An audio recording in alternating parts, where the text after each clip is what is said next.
There it is. Check your soundboard there, homie. What's up, Raider Nation? It's your Perfect.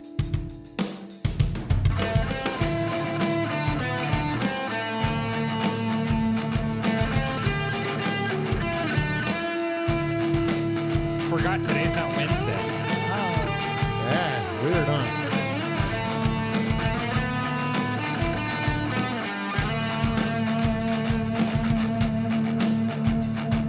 Good morning, Paul.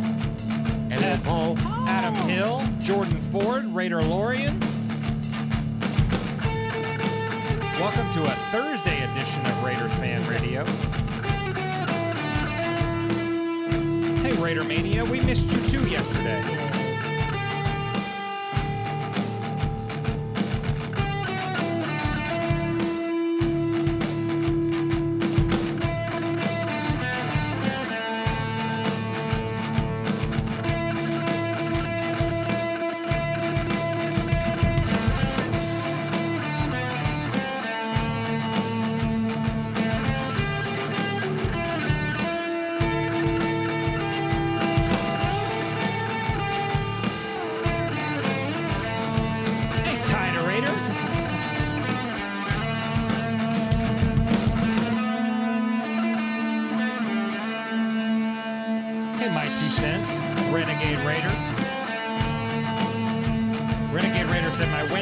Just not the same. Ah, that's sweet.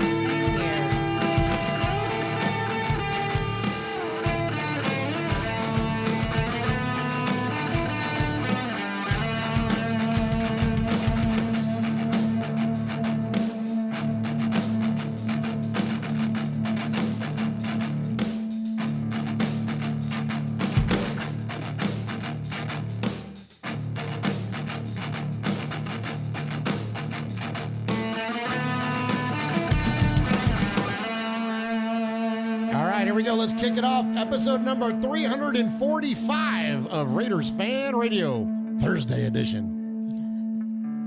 What's up, guys?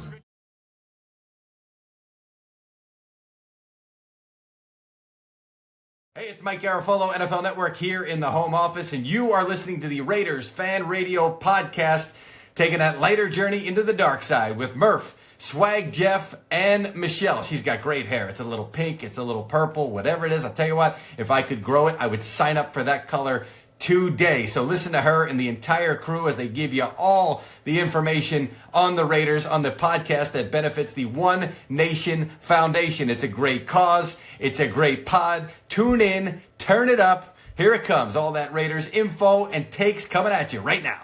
Jackpot, baby. Raiders Fan Radio. Oakland, L.A., Oakland, Vegas, Raider Nation, wherever, forever. You got your old Uncle Mosh and Raiders Fan Radio from Murf's Man Cave, taking a lighter journey into the dark side. Sit back, put your feet up, pop a top, and enjoy the ride. Here we go! Look left, look right, Political, a leaking pass, touchdown! We miss you, we love you, and we'll see you in the Hall of Fame. When you have great coaches, then after you have great coaches, you get great players, you have a great organization, and you tell them one thing, just win, baby. Way up the middle, intercepted Filipiano at the 50, time running down, Oakland football, and I think Oakland victory. The Raiders have scored on the most zany, unbelievable, absolutely impossible dream of a play. Well, I love this team. I think this team can win. I think this team can win. You are listening live to Raiders Fan Radio. Take it away, guys. Why, thank you, Brett Musburger. What is up, Raider Nation? Your buddy Murf back once again for what we trust will be a fantastic episode of Raiders Fan Radio. Episode number 345, for those of you keeping score at home, of Raiders Fan Radio, coming to you live from Murf's Fan Cave, at least for a little bit longer. We appreciate all of those of you that are joining us live tonight in the chat room. Atticus B. Rockin is in there. Paul Edgerton is in there. Let's see, Rogue Code is in there. Captain Rafucho is in there. Jordan Ford is in there. Renegade Raider is in there. Raider Kyle is in there. Wild West Raider is in there. My 2 cents. Adam Hill, Raider Mania, Raider Lorian, so many of our good friends. Ryan Miller, Carl Howard is in there. Thank you all so very, very much for joining us live in the chat room. And you can be like that amazing chat room and join us live each and every, sometimes Thursdays, at 4 p.m. Pacific, 7 p.m. Eastern, here at youtube.com/Raiders Fan Radio. Normally coming to you on a Wednesday night, but we had some scheduling conflicts, some travel, and a whole bunch of stuff going on this week. And plus, it was just nice to soak this one in for an extra day. Good win for the Raiders, and we cannot wait to talk to you all about it. We have, when I say a crap ton to get to tonight, we have an absolute giant dinosaur pile of shit to get to tonight. And so we appreciate those of you joining us. We're going to keep it moving quick tonight. We've got 16 voicemails to get to, a handful of emails to get to. Your calls and your emails this week were fantastic. And listen, with all the travel and everything else we've been doing, I don't have time to edit anything. So there's a reason that this show is titled what it is tonight, is that there's a parental advisory on this one. So we'll keep ourselves in check. But by the time we get to the voicemails, no holds barred, man. You're going to hear what you're going to hear. And it's great. Raider Nation is amazing. And we love you guys so very much. And thank you for all those emails and phone calls tonight. But anyways, all right, without further ado, let me go ahead and pass it on to the man that adorns the Eastern Annex of the Murf's Fan Cave desk. He is my best friend and yours. He is Swag Jeff. Woo-hoo! What up, Swaggo? It's Diamond and Profiler. It's Victory Thursday, man. I'm fired up. I'm excited and all that good stuff. Wait, and what did you say? I said Victory Thursday. What did you say? Victory Thursday. Thank you, God. Victory! Yes, let's go. Let's go, man. And like you said, it's a fantastic episode of Raiders Fan Radio. Emphasis on fan because, like you said, there's 16 voicemails to get to tonight and some emails. So you're not going to hear a whole lot of us tonight. It's going to be a whole lot of you. So much respect to you guys, the people that called, that emailed, and all that good stuff. Respect to Yoshi in the chat, who just dropped a $20 donation to the One Nation Foundation. So cannot thank you enough. So yeah, man, I'm fired up to get into this game. An outlook towards next week a little bit, or I guess not next week, because it's just a couple days away now for the Panthers game. Yeah. So we're gonna get into all that good stuff. But Murph, we don't do the show alone. No, we don't. No, man. So sitting over here to my left, adorning the southern annex of the eastern annex of the Murph's Fan Cave desk, please welcome in the lovely Michelle Sweat. Hey guys. Hi, Michelle. Hey. I'm happy to be here on a Thursday night. Yeah, man. I didn't get to watch the game live because I had an art show, but you guys kept me up to date, and man, feels good to win. Oh my Feels God. good to win. It was a good one. Good to win. What are you going to do? What are you going to do? Hey, man.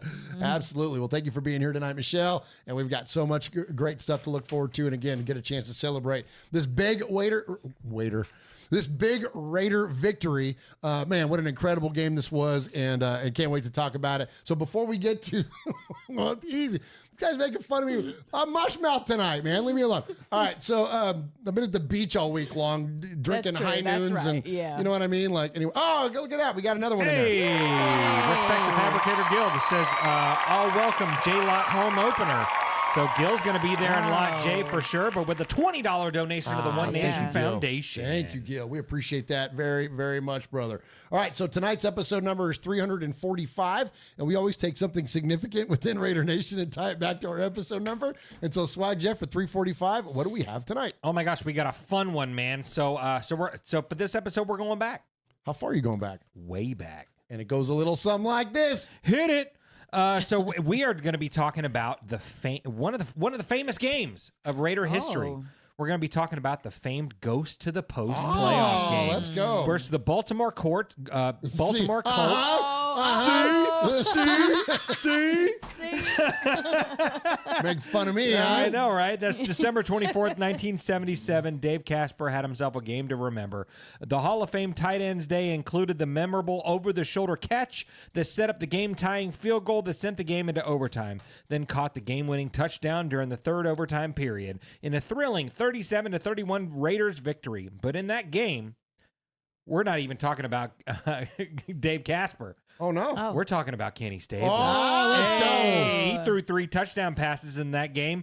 And most importantly, he had a passing yards total of 345. Nicely done. Nice. Respect, Snake. Yeah. Heck yeah.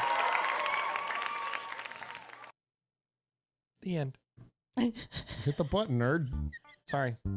The end. Woo! Hey, Raider Nation. Bye, everybody. You got your old Uncle Mosh here with an Should I hit the outro? updated contact info. So sit up, press the zip damn up, button. shut up, and pay attention. You can call us at 909-345-3346, or as Murf would say it, 909-345-3346. How about emailing me? You want to email me? Email me at show@RaidersFanRadio.com. Or what about reaching out to us on some of that social media stuff Swaggy likes? Try Facebook at Raiders Fan Radio Podcast. The Twit at Twitter at Raiders Fan Radio. Insta something. Instagram at Raiders Fan Radio. The tiki-tiki-taki-tak. TikTok at Raiders Fan Radio. Or what about the Twitch? Some of you out there twitching. Anyway, Twitch at Raiders Fan Radio. Or if you don't like that, go to the YouTube. America, go to the YouTube. YouTube.com/Raiders Fan Radio. Oh my God, if that wasn't enough, go to your podcast provider and search Raiders Fan Radio. Holy crap, that was a lot.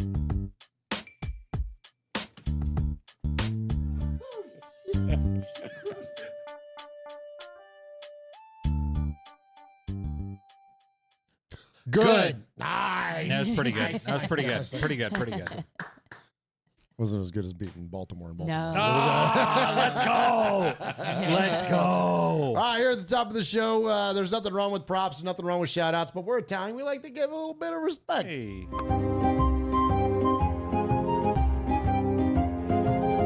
Murf, Swaggy J, Nation, it's time for a little respect.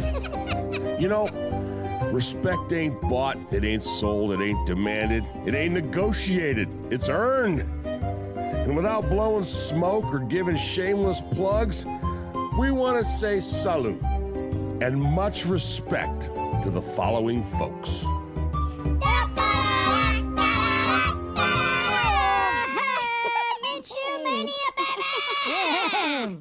Why would you make a shirt about a backup quarterback? Yeah, maybe he's not so much a backup quarterback now. Suck it. Yes. Suck it, Twitter. But also, yes. Well, yeah. And Agree. yes. Yes. Man, I tell you what, real quick, shout out the chat room real fast because Sure. we got some amazing folks that have jumped in there. And yeah, let's do that, please. Okay, I will. SoCal Sal, Jordan Ford, Wild West Raider is in there. Let's see, Kenny Clark's in there. Raider Paul, my wife. What's up, baby? Hey, Chris. Foxy Scorpio, Paul. Atticus B. Rockin is in there. Let's see here. Let's scroll up. JB, Gianluca Morelli is in there. Fabricator Gil. Nice. Let's see here. Yoshi. Yeah, we dropped the $20 donation along with absolutely. Fabricator Gil there. Yep, So awesome. 100%. My 2 cents is in there. John Ogle is in there. Let's see. Michelle is in there. All right, Jeff, that's yeah, enough. that's enough. Yeah, Ryan okay, Miller. all right. Wait, Let's I move on had with to the shout out show, Ryan huh? Miller. Yeah. All right, there you go. Anybody else? Well, you don't wanna- ask me to shout out the Well, chat if you don't want me to shout out the I mean, chat. you could just He hit was like afraid 4 or to 5 miss of them. somebody. Yeah. Well, then that Why would leaves I have somebody 4 or 5? out. I like to scroll up. All right. Well, just do whatever the hell you want to do. What am I? Well, I'm trying to respect the people, and speaking of respect, Murf, you jackass. Who do we got for respect tonight? Why are we fighting? Why are we fighting? It's a victory Thursday. Why is girls are fighting? What's up with that? Someone chose violence today. I'm not sure which one of us it was. Oh my gosh! You know what? I will though give up. Plus, I can't talk today. I will like to give up some respect to the people that are in the chat room that were saying like, "Oh my gosh, my week was all thrown off, and why Wednesday wasn't the same," and all that kind of stuff. That's very sweet of you guys to say that. Thank you very, very much. And we did miss you too. We missed you on Wednesday, and you know what? The unfortunate thing is we're going to miss you again. Oh, that's right. Because we're traveling this upcoming week because we're going out to the Bolitnikoff Foundation event, which is on a Friday. So Wednesday night's a travel day for us. So what we're thinking is that we'll have a rundown for you on Tuesday. And then I'll probably do like a selfie live from Vegas for Wednesday night. So we'll be on our normal time, but it won't be the normal show with the full crew. But we'll definitely be on there and chat it up a little bit, and love to hear from you as always, Raider Nation. But then Jeff and I will do a Tuesday kind of recap of the game, that kind of stuff. And so we'll have that coming at you. But then most importantly, don't miss Friday night. Oh, yeah. Right. Friday night, we're going to be live from the Bolitnikoff Foundation event, the Crab Fest there. We're going to have our cameras are going to be rolling. So we're going to have some great interviews. We don't even know who. We'll find out when we get there who's going to be coming through the door. But we're going to have some amazing interviews coming through from some Raider legends, maybe even some more, contemporary Raider figures that will be on the show with us. And so we look forward to that. And then we're going to take the cameras afterwards. So if any of you are into just kind of watching a live stream or having it on the background or whatever, we're going to flip the cameras around and just let them roll for the whole thing. It might end up being a 4-hour live stream or whatever. Yep. We're just going to flip the cameras around and let the thing go. And then maybe we'll be fortunate enough to because a lot of times some of the, current coaches or players or whatever, they kind of trickle in after the fact. You never know. We might be able to grab somebody and come and sit down and chat for a few minutes. And so that's kind of the goal with it. So we'll have that coming to you on Friday. So don't miss it on Friday. Wednesday, we'll have a selfie at the normal time, which is what time? That's Pacific. That'd be 4. 4 o'clock in the afternoon. Oh, shoot. Am I going to be in? I don't know if I'll be in time. I think so. I think I get in. I don't know, whatever. Details. But, and then Tuesday, we'll have the rundown coming at you. So there you go. So that's all the housekeeping. All right. Sure.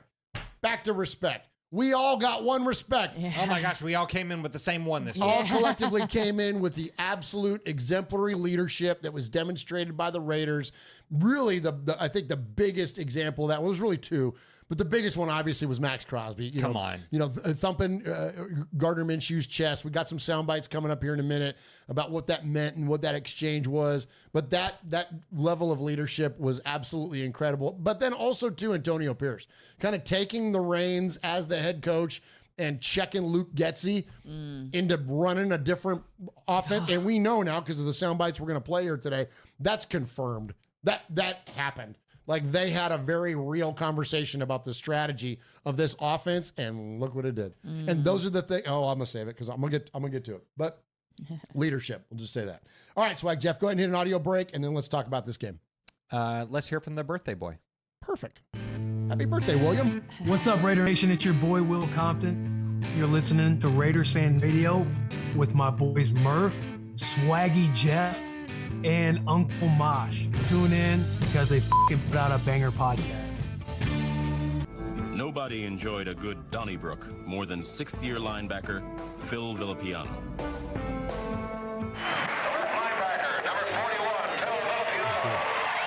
This is Phil Villapiano, and you're listening to Raiders Fan Radio. All right, let's go ahead and kick off the conversation about this Ravens game. It's funny because being on a Thursday, I almost feel like my mind is on Carolina. Yeah. What's that song? In my mind, I'm on to Carolina. I said on to Carolina. Yeah, I changed the lyric. That's okay. That works. That That actually Carolina. works better. Will you sing it? No. I'll sing it with you. No.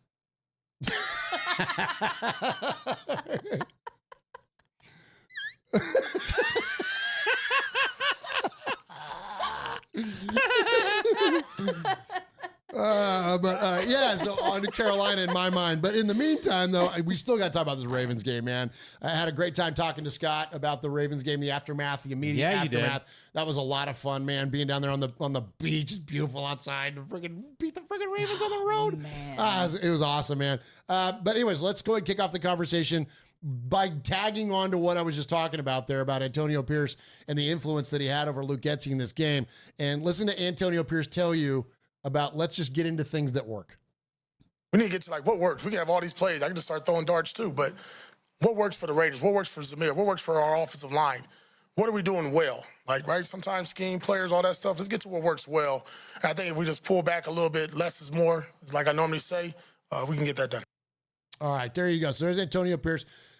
Talk about less is more. Let's get into what works. The thing that I loved most about these comments was that the thing that we've talked a lot about when it came to Josh McDaniels and the way that he ran the team and really being critical of other coaches as well is that idea that your strategy can be whatever it is in your brain, but if you don't have the constituents to execute it, you don't have the leadership to communicate the message, then that strategy gets eaten by your culture. Culture eats strategy for breakfast. I've said that on the show a million times. Here is if anybody that's ever heard me say that term, this is exactly what I'm talking about for culture eats strategy for breakfast. Luke Getsy has this plan, this whatever plan it was, that he has crafted in his brain for what would work offensively. And it failed for 3.5 quarters. And then finally, what happened? Culture took over. Leadership took over. Antonio Pierce steps in and says, let's get into what we do well. What your design may be, that may look great, X's and O's on paper. But what does Zamir do well? What does Brock do well? What does Devontae do well? Shit, what does Gardner do well? Right? Yeah. And those are the kind of plays that they started getting. So whenever you hear that term and it's overused, but adjustments, that's what we're talking about. Now, what those actual X's and O's were, who knows? I don't know, and we'll never know, and we shouldn't because it's the playbook. But the idea, Jeff, that here you had this guy step in and challenge one of his coordinators, and then the result was a dramatic change in energy of clearly scoreboard. Like, this is a team that couldn't do shit offensively for the most part for, again, 3 and almost a half quarters. So there was, as much as I love the Max thing, and we're going to talk about the Max thing with Gardner, we're going to talk about that. This one, to me, Antonio Pierce is the boss. He's the guy running the show. And you look at what he did and the way that he turned this thing around, how fast it turned around. Absolutely, man. You know, it's week 2. It's early, man. But I think that these two moments, and this one included with Antonio Pierce and Luke Getsy, I think it was a season-changing moment. You know, it was like, you know, okay, man, like, hey, let's get the ball into our best players' hands. If it's not I know we want to be a running team. I know we want to do all that. We want to pound. We want to be smash mouth. We want to do all this and that. Antonio Pierce has made that absolutely clear and has still made that clear in the press conferences this week. This is what he wants to do. He wants to be a running football team. But you know what? But if it's not working, don't be afraid to get away from it. You know, get the ball into the best player's hands. If Devontae's got the hot hand, feed it to him. If Jacoby's hot, feed it to him. You know what I mean? Like, you know, let's not, you know, like you just said, you know, I feel like we've had a lot of these coaches that have said, this is my plan and this is what works. And so you're going to do it no matter what. You know, yeah, you have to run the route this way, Hunter Renfrow. Exactly. And if you don't, then we're not going to throw it to you. Where when we allow that guy to be creative, Michelle, like look what his career was versus what it turned out to be. Still surprised he hadn't signed somewhere. Me too. But that energy, man, and that idea that like put your best players in the position to be successful, give them an opportunity, and that's ultimately what happened. And I think that we've talked so much this almost ad nauseum, Michelle, about the idea of the culture change and the shift and the leadership and all the buzzwords that we've used around here. But like, this was it. This was tangible. We saw it, and then we saw the result right there on our screens. Yeah, it's concerning a little that Getsy didn't see that himself, you know, that he should change it up. But amazing that Antonio Pierce recognized it, did what a leader should do, acknowledged it, and then maybe that frees Getsy up a little bit to not feel like he has to stick to his plan. So going forward, I do think that moment is going to make a huge difference for the season. Like, I think it's going to give Getsy a little bit more, I guess, flexibility in himself. Maybe he didn't feel like I don't know. It just is wild that he didn't see that some things needed to be changed, that he had to be told. But I guess, I mean, that happens. Yeah. But well, I wonder if, like, you know, because there's pride gets involved, right, and you get like, you know, you have this whole plan, you know, going into this. It's like, oh, we're gonna do this, and maybe they were scripted plays, and like who knows, man? We don't know all that stuff. But at the end of the day, it changed, and it changed rapidly. And the thing that I would throw out to both of you guys, and Jeff, you said at first that this was like a season defining. It's funny to think of it in those terms, but if this was the thing that clicked, and it clicks this early, yeah, you might be onto something there, man. Like I'll just say it like this, and I'll set you up like this.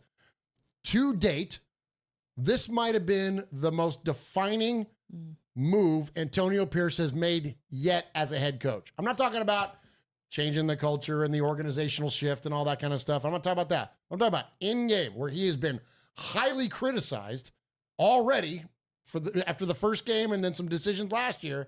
Now we see this is the thing. He can take over a game. He could take over a game, and those are the things that when we bitched at national media this year, and everybody that said, oh, this team's going to win 4 games or 5 games or 6 games or whatever, and we said, yeah, you're not taking into account what that leadership, what those things can equate to, the W's that those things can equate to. This is what I'm talking about.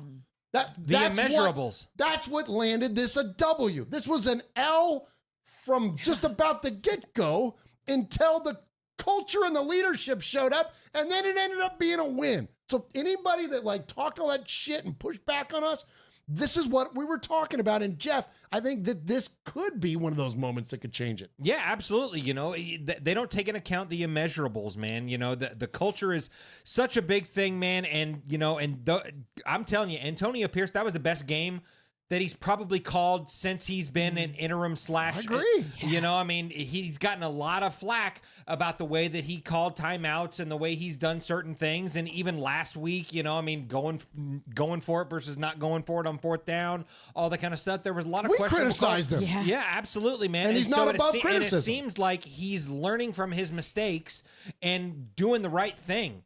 You know, God forbid we have a coach that can learn and can adapt and, just like his players, be in the best position to win football games. So, you know, I love that. I think that this was such an altering thing this early in the season. I mean, we could go on a freaking run, man. If Luke Getsy got humbled by Antonio Pierce in week 2 of this season and says, okay, well, maybe I need to look at my players, because I feel like that's a broken record that we've been saying for years and years and years and years of, you know, God, let's get the right players in the right position to win football games. You know, it doesn't. Don't try to force them into your box. Don't try to force something in. Create around the talent that you have, Michelle. Yeah, yes. I mean, been there, done that. We saw the outcome of a team when somebody was too stuck in my way or the highway. Yes. So now you have a leader that's willing to acknowledge that he could do some things better,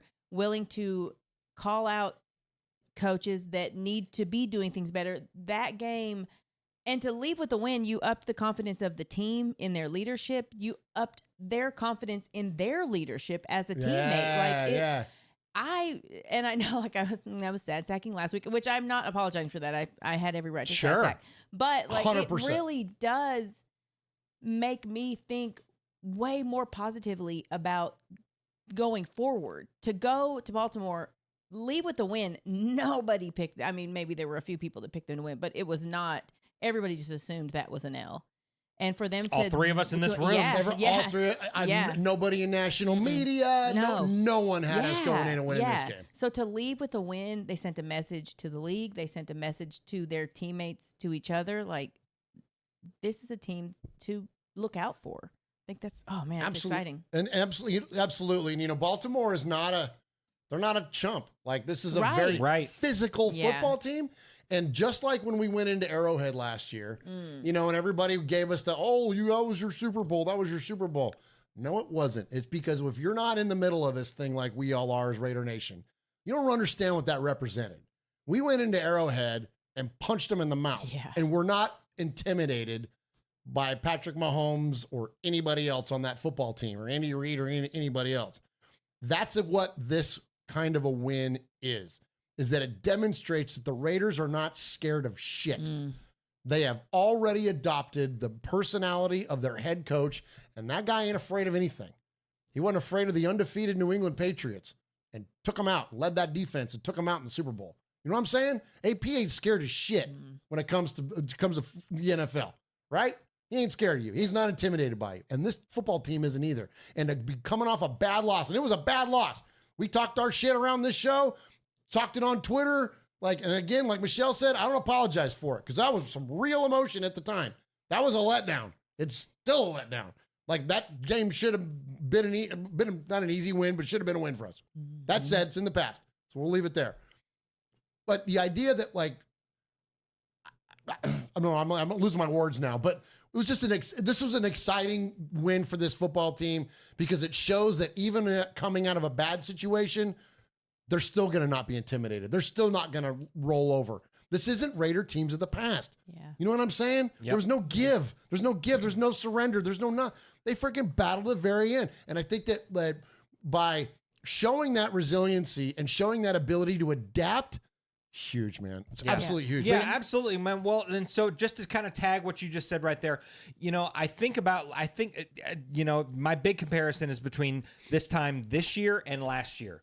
You know what I mean? Like, we had some games last year that we should have won, didn't win, all that good stuff, and then we finally got a win last year, and you see the post-game stuff in the locker room and all that, and everyone's just kind of standing there. And all that stuff. All this stuff post-game after this win, like, you can see where the culture's at. You can see that PFF can't grade culture in any of this kind of stuff because you see freaking AJ Cole standing on top of the benches with his helmet and all that stuff, banging and all that stuff. I mean, he's getting the team fired up from the top to the freaking bottom. Our freaking punter is causing a stir in the freaking locker room. Because that was contagious spread. It's contagious, man. So, like, from the top to the bottom, all 53 men on this team believe in what we got going on, man. And it's a beautiful, beautiful thing. We may look back when we make the playoffs, we may look back and say that this was a season-defining game. Like, this was the game that changed. They could have went with the last game and sort of hung their heads and thought, well, we're not as good as we thought we were. But they went in, beat Baltimore. This could be a season-defining game for them. I mean, it's early, I know, but could be. I mean, it's like, who else can we not beat then? Like, if you can go on the road and beat an MVP-led Super Bowl favorite, then who else can't we beat? Yep. We know we can. So, Kansas City. Well, guess what? We got that box checked too. So what's next? Who's next? Yep. Who's next? Right? Goldberg. Who's next? Like, that's what I'm saying, man. Like, this was encouraging. Now, that said, we got to do it again. Yeah. You got to do it again. You got to follow it up, man. It was a great Tommy Kelly used to say, stop, stop, boom. Because we would stop the offense on 2 plays, and then boom. Then they would get a freaking 40-yard gain. And it was like, stop, stop, boom. It was like, you got to string them together, man. We got to string these things together, and it starts this week in Carolina. All right, let's go. Let's check in with that other most memorable moment of this game, and that is Gardner Minshew getting the pep talk from Max Crosby, and here he tells us what was exchanged there. How big of a deal was Max's pep talk to you after the interception early on for the rest of the game? No, it's awesome, man. He grabbed me and just said, hey, we got your back, dude. Like, we need that Washington State Gardner. We need that, And I was like, man, you're right, dude. Let me see if I can go whip that up real quick. But, nah, man, that dude's a great leader. He does it the right way, man. And couldn't be more grateful to have him on our team. That moment was special, Michelle. And I'm curious to hear what you thought in the moment. In the moment, you see him pounding his chest, and it's aggressive. They're football players. It's aggressive. Yeah. But I didn't sense any negativity around that. I almost, like, without Gardner even saying it, I kind of knew. I didn't know he was saying, where's that Washington State Gardner? But I kind of knew he was telling him, like, you just keep going. We got this shit. This one mistake is not going to end this football game. We're going to get you the damn ball back, and don't, back down, be intimidated, whatever that case may be. But that was that kind of energy behind it. Yeah, there's something so cool about, when you've done something and you feel like you've let your friends down or you've let people down, like, you can really get in your own head. So for someone to come to him and let him know, hey, listen, forget that. Like, go out there and do what you came here to do. To have somebody sort of, it's like a relief almost, like, oh, okay, they're not mad at me, which that's a simplification of it, obviously. But yeah, for him to do that and for Max Crosby to recognize that he needed to hear that is also huge, because you could look at a guy and go, oh man, he's really down. He could probably use a pep talk, but to go and give it to him, give him that support that he needed in that moment, I think was probably also could be season defining for Gardner Minshew. That could have been what he needed to catapult him into the player that he can be. Yeah, 100%. Well, and and I don't think that was all that was said. Right. Because you hear on Max Crosby podcast, he was like, I'm going to keep that between us and stuff like that. So that might have been this much of what was said in that meeting. But you I just loved it. Watching it live, you could see Minshew getting fired up. You could see language. He was down language. after that interception. That dude was down in the freaking dumps, man. Like he was and you could tell even kind of leading up to that moment, like he had been sacked a bunch of times and all this stuff. It was he a had been bad throw. Like it was a bad throw. He had been getting beaten up all game long and stuff like that. And I feel like that moment changed him. Yeah. And so when we're talking about season defining moments and season changing moments and stuff like that, we're getting vintage Gardner Minshew now. And I think it's here to stay, man, because you saw the guy get fired up and you didn't see him turn back and look the other way. Like the dude is, he was fired up and ready to roll the rest of the game. Yeah, absolutely. Yeah, that was exciting, man. That was one of the more special Raider moments. I mean, that's like Jack Jones staring down Patrick Mahomes on his way into the end zone. That's of recent Raider history. That's way up there on that list. That imagery of Max poking him in the chest and then Gardner reciprocating that energy and I put on the X there. It was leadership and brotherhood on full display. And there you go. Yeah. Back to culture again. That's what's going to win freaking a bunch of football games. This is not rocket science, y'all. All right, let's get into this next one here. This is interesting. So, good friend of the show. We'll see you here this next weekend. JT the Brick talking about how this might have been a must-win game. Give this team credit because no one else gives you credit. No one wants you to win. You see Kansas City get bailed out on a pass interference last night?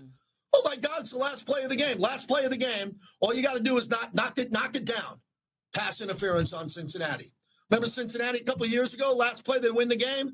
They throw a guy out of bounds. They hit Mahomes when he's 10 feet out of bounds. Game over. Kansas City goes to the Super Bowl. I'm going, Kansas City's 2-0. Oh, the Chargers are 2-0. Chargers are 2-0. Raiders needed that win, man. In theory, because of the Chargers 2-0 start and Kansas City being Kansas City, it kind of was a must-win game. I didn't think of it, but now the more I look back on it, kind of feels like a must-win game. You tell me how the Raiders are going to chase down the Chargers in Kansas City 0-2, 2 games down in the loss column. Good luck with that. But you also got to be careful.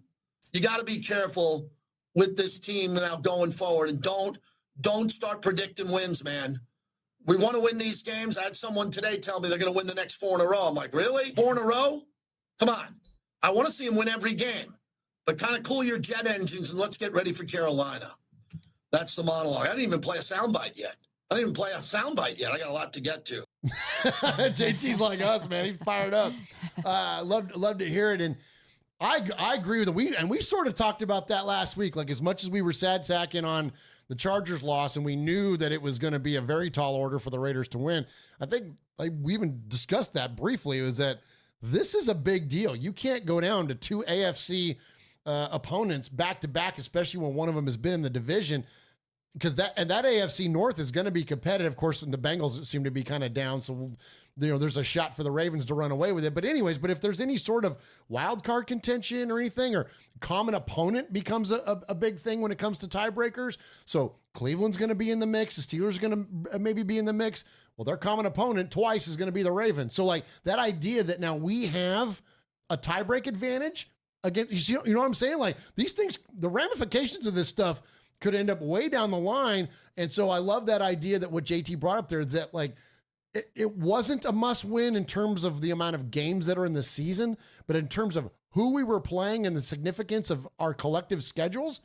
Coming off a loss against a team like the Chargers, Michelle, we could not really, frankly, afford to lose this game. Yeah, it's hard to think about that like so early on, but those, and it sounds like simple to say it, but those wins and losses, especially against AFC and division teams, those matter so much. And the more losses, like the losses sort of snowball, and then you sort of get it starts to get like it's so out of touch, and you're not going to see playoffs because you buried yourself so deep into losses within the AFC. So yeah, it's that looking back, it's like, oh man, they really did need that win.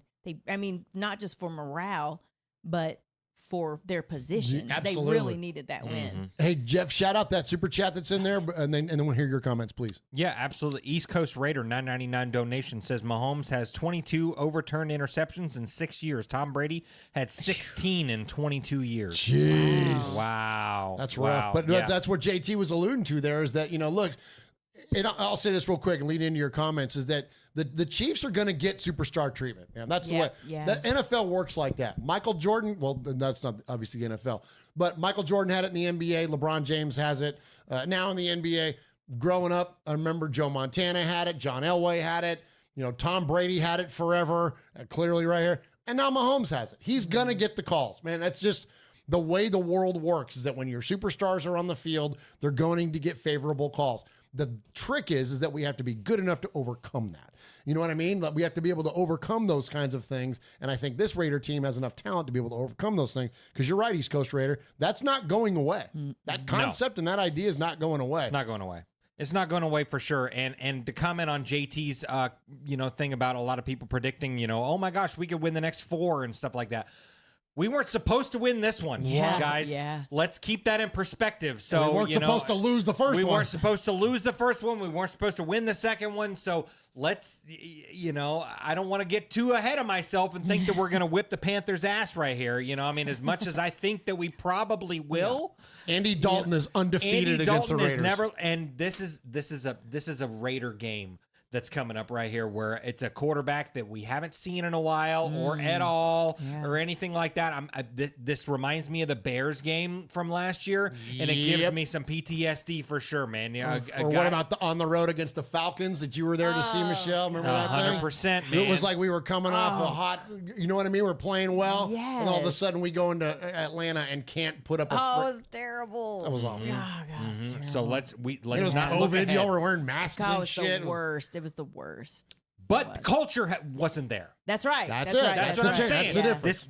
That's the freaking silver lining, man. That's our ace in the hole, man, is that we've got a team that believes that we can do it. Yeah. And, so let's go out and do it again. But you make a valid point. So does JT there, though, that let's not get in our bag yet. We're not. Yeah. Let's string together a few. Now, if we start, 3, 4 in a row, things start okay, then listen, I said last week on this show, it feels like it's like it was 2 weeks ago or 2 years ago, but I am thanking the Raiders for relieving me of the burden of expectation. And now here it is. I'm like, well, wait a minute, but you can do that? I'm like, well, then maybe I do expect stuff from you now. You know what I mean? But I am been a Raider fan long enough to understand that I'm pump the brakes. Let's let this thing play out for a little bit. But if we do start stringing together 3, 4, here, Jeff, well, I might start feeling pretty good about, some of those games. There's going a real life scenario where we could be 4-1 here in a few weeks. Not saying that it's going to happen. Cincinnati's down. But it might. Cincinnati's down right now. And that's it, too. You've got teams that the Patriots are going to Patriot after a little bit. They're looking good right now. I bet them on the money line tonight. Did you to really? beat the Did Jets? You? They were a plus 220. I'm like, give me the Patriots on the money line. Well, they might shit the bed tonight. You never. I might have got them. Now that you've bet on them, they probably will. Hey, serious. Well, by the way, though, I made a shit ton on the Raiders. Oh, nice. Come on, you Guard Dog. Hell yeah. Let's go, Minshew. I bet Guard Dog on all the parlays. I bet the Raiders to win. I bet I had a whole bunch in there. Nice. The only one I didn't get was Brock Bowers anytime touchdown. And he got down to the one. I was like, come on. Ah, dang it. Because he caught that ball and that play, man, catching that ball in the 6 and then dragging the entire Baltimore defense. This isn't LSU. This is the Baltimore defense. Yep. He's dragging into almost the end zone. And I don't think we're going to get to a whole lot of those sound bites that you have on Brock Bowers, but like the dude is special, man. He is. He's absolutely. This is the most receiving yards and receptions that a tight end has ever had in his first 2 games in NFL history. Bro, come on, dude! Like what? That's crazy. What? That's crazy, dude. And yeah, you're right, because we're not gonna have time to get to the comments, but Antonio Pierce basically, Michelle said, yeah, we kind of knew this, but we didn't want to say it. We wanted to see it first before we talk about it, but he's special. Oh, man. We've talked about it before. Like, I remember watching him with Lamont, during college games and stuff, and to see it actually translate into the NFL is really, really cool, and knowing that he's a Raider is even freaking cooler. Yeah, 100%. 100%. Like Brock for Brock, the conqueror himself, Brock. Brock. You want to see your husband fight Brock? You got it. You can't beat Brock. Best friend in the world, Brock. I got two words for you. Barack!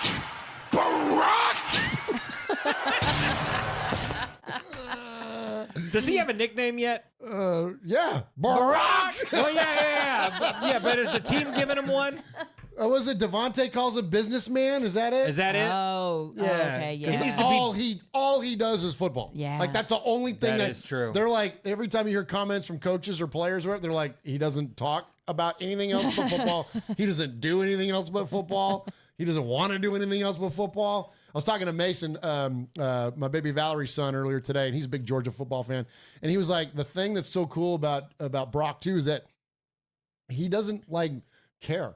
Like, not that, like, in terms of stats. Oh. Like, yeah. He cares about W's. He doesn't care if he has one catch in a game. If Georgia wins, then that's all he cares about. Or he could have a freaking 150-yard game and 3 touchdowns. Like, that's cool too. Did we win?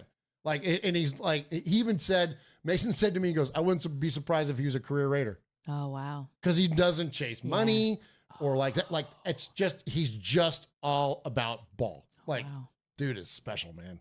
Freaking awesome. That's freaking incredible. awesome. All right, so next up, let's get to some comments, or one comment, anyways. We got 2 more to get to because we gotta include the 2 big leaders. We heard from AP, we heard from Gardner, heard from JT there, and now we're gonna hear from Max on feeling disrespected coming out of this game. And this is a cool video that the Raiders put up on their socials. So I'm gonna let this thing play out. It's like him making these comments about feeling disrespected, and then what happened? Yeah. Last week, we heard a lot of noise, and I know personally, took a lot of things personally, for sure. I love that. That's why, that's where the great ones are built. And, I believe I'm one of the best in the world at what I do, and every day I show up with a purpose. So, I feel like I had a lot of doubters. I feel like this whole team was being disrespected. So, you got to respond. Potentially getting the pressure hook. Jackson Crosby's there, and Max Crosby's got him. Crosby just crashed across the line of scrimmage for his 2nd sack of the year.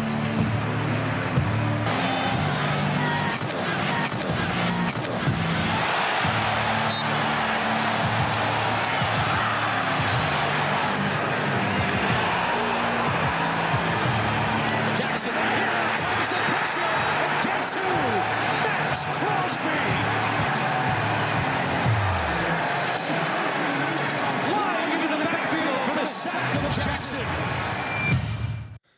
Gosh, Michelle, this Max was special. That, all this leadership culture, all this other stuff that we talk about aside, his play on the field, he's cutting down Derrick Henry. Derrick Henry is 6'2", 250 pounds or whatever, and Max is just freaking rocking him like his, nothing.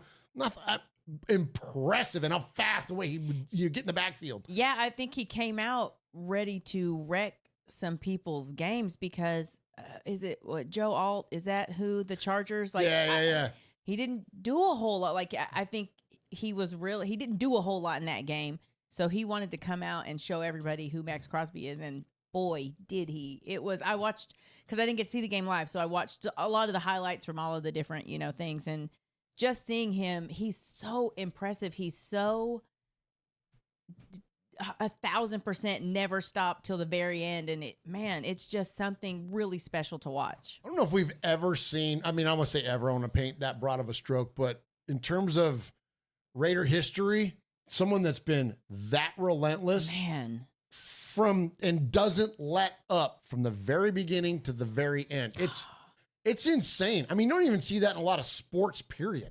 You know, with the days of load management, all these things that we got going on in sports nowadays, just to see somebody and you know what I heard, Jeff, I don't know if you heard this story, but like somebody was talking about how wild he is, and shout out this chat there before you get your comments.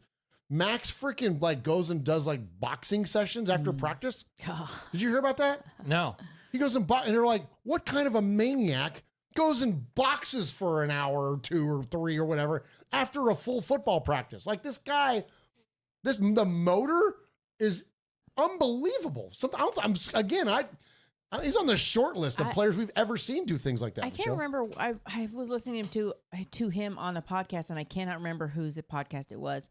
But he was, every single thing that he does, every food that he eats, every drink that he drinks, everything that he does is in pursuit of perfection on the field. Like his workouts, his everything. I have to go back and look and see who it was. But everything he does, every meditation that he does, everything is in pursuit of what he does on the field, and it shows. Like he doesn't eat anything that he shouldn't be eating, or he doesn't drink anything that he should be drinking. Like he is in pursuit of perfection on the field, and it is so apparent that he is doing everything he should be doing. Wow. Yeah. I don't know how many Raiders we've ever seen that has his motor, his, relentlessness and all that stuff. I'm telling you, and I'll stand by this, I think he's one of the Raideriest Raiders of all time. It's hard to disagree with that, man. Yeah, how can you disagree with that? The guy that he embodies a Raider like Charles Woodson does, like freaking Stabler did, you're right. He's right there with all the greats already. And yes, he doesn't have a championship under his belt yet, and so you can't don him as the greatest Raider of all time or anything like that. But like the short list, he is right there. Certainly since Charles. Yeah, absolutely. I mean, I would say he embodies the spirit of the Raiders more than anyone since Charles. I can't think of. I mean, and we've had some good ones. You know what I mean? But I can't think of anybody. He is commitment to excellence. That's what he is. Yeah. That's what he is. Yeah. Come on. Yeah, of course you did. Thank you. Yeah. Yep, 100%. 100%. So speaking of commitment of excellence, Hooligan Nation in the chat says Max has 55 sacks all time and is on track to hit 79 all time by the end of the season with a $20 donation to the One Nation. Thank you, Hooligan. Thank you, Hooligan. brother. Wow. And he's chasing 109. He's chasing 107.5, right? Is it 109? No, I thought it was 109. Is it 109 that Greg Townsend has? Yeah. I think it's 107.5. We'll ask him next week. We'll ask him next week. Hey, how many sacks you got? We could ask Max Crosby because he knows. Yeah, well, that's why I thought it was 109. But anyways, it doesn't matter. But point being, though, is that he's chasing Greg Townsend's record. We'll look that up on the next break. Yeah. All right, next up, let's get to the other leader of the team on the field, and that is the great Davante Adams. And let's check him out. And so Davante Adams, I told you guys last week, is doing these Tuesday spots with Kay Adams, right? And they're great. And we had a busy week and didn't have a chance to watch the entirety of the interview. But I got a soundbite here I want to pull for you because this is interesting. So all in the off season, people are going to say what they're going to say. They're going to do what they're going to do. And they talked negatively about the connection between Davante Adams and Gardner Minshew, and about how Davante's going to want out, and all that bullshitty rhetoric. That, I'm not saying we told you so, but we told you so. Thank you, Michelle. Listen to what Davante Adams has to say about before you play that clip. Yeah, do it. Max Crosby is 4th all time in Raider sacks with 55. Wow. Greg Townsend is at the top of the leaderboard at 107.5. Howie Long at 84. Let's see. Who is A. Smith?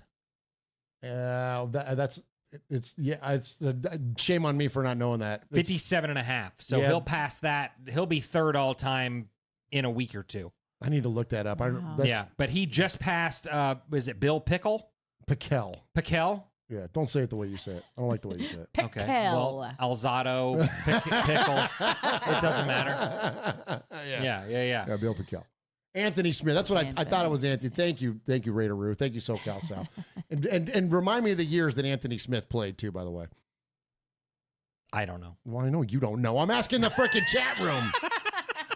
Knucklehead. All right, let me get in here. Let's hear from Devontae. Thank you. It's a great. What did you say to Gardner? I didn't say much to him in particular. I looked over to him after the pick. I let him kind of breathe and get his mind back right. The defense was out on the field, and I looked over to him, and I just called his name and looked at him and smiled at him and just shook my head, saying basically, we're going to be all right. Don't worry about it. And, I mean, dude is one of the most mentally tough people I've been around, so I wasn't too much worried about him. But, I mean, it is a tough position to be in and a tough position to play, quarterback. So we try to be there for him and make sure he knows that, we got his back. But most times he's already got a good hold of everything mentally, and we just got to be there to support him as much as we can.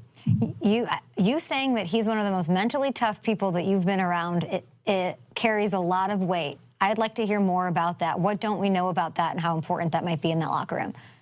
Well, I mean, to have that type of trait is something that's it's imperative when you play the QB position, because, 1 week you're going to have a great game, and then 1 week you may, not have a great game. Or maybe it's just the front, half of the game where it doesn't start off how you want. So just being around him so far, I can tell by the way he responds to the critics. Some of our local beat writers had some BS on a hot mic that they were talking about him, and then for him to bounce back and go into a hostile environment like Baltimore, which obviously we know it's not just the environment, but the team itself is, a force. So to be able to snap out of, having not so great week one and then come in not so great first half and then to finish against a team like that, I mean, without me even saying it, it proves that he has that type of, mental toughness.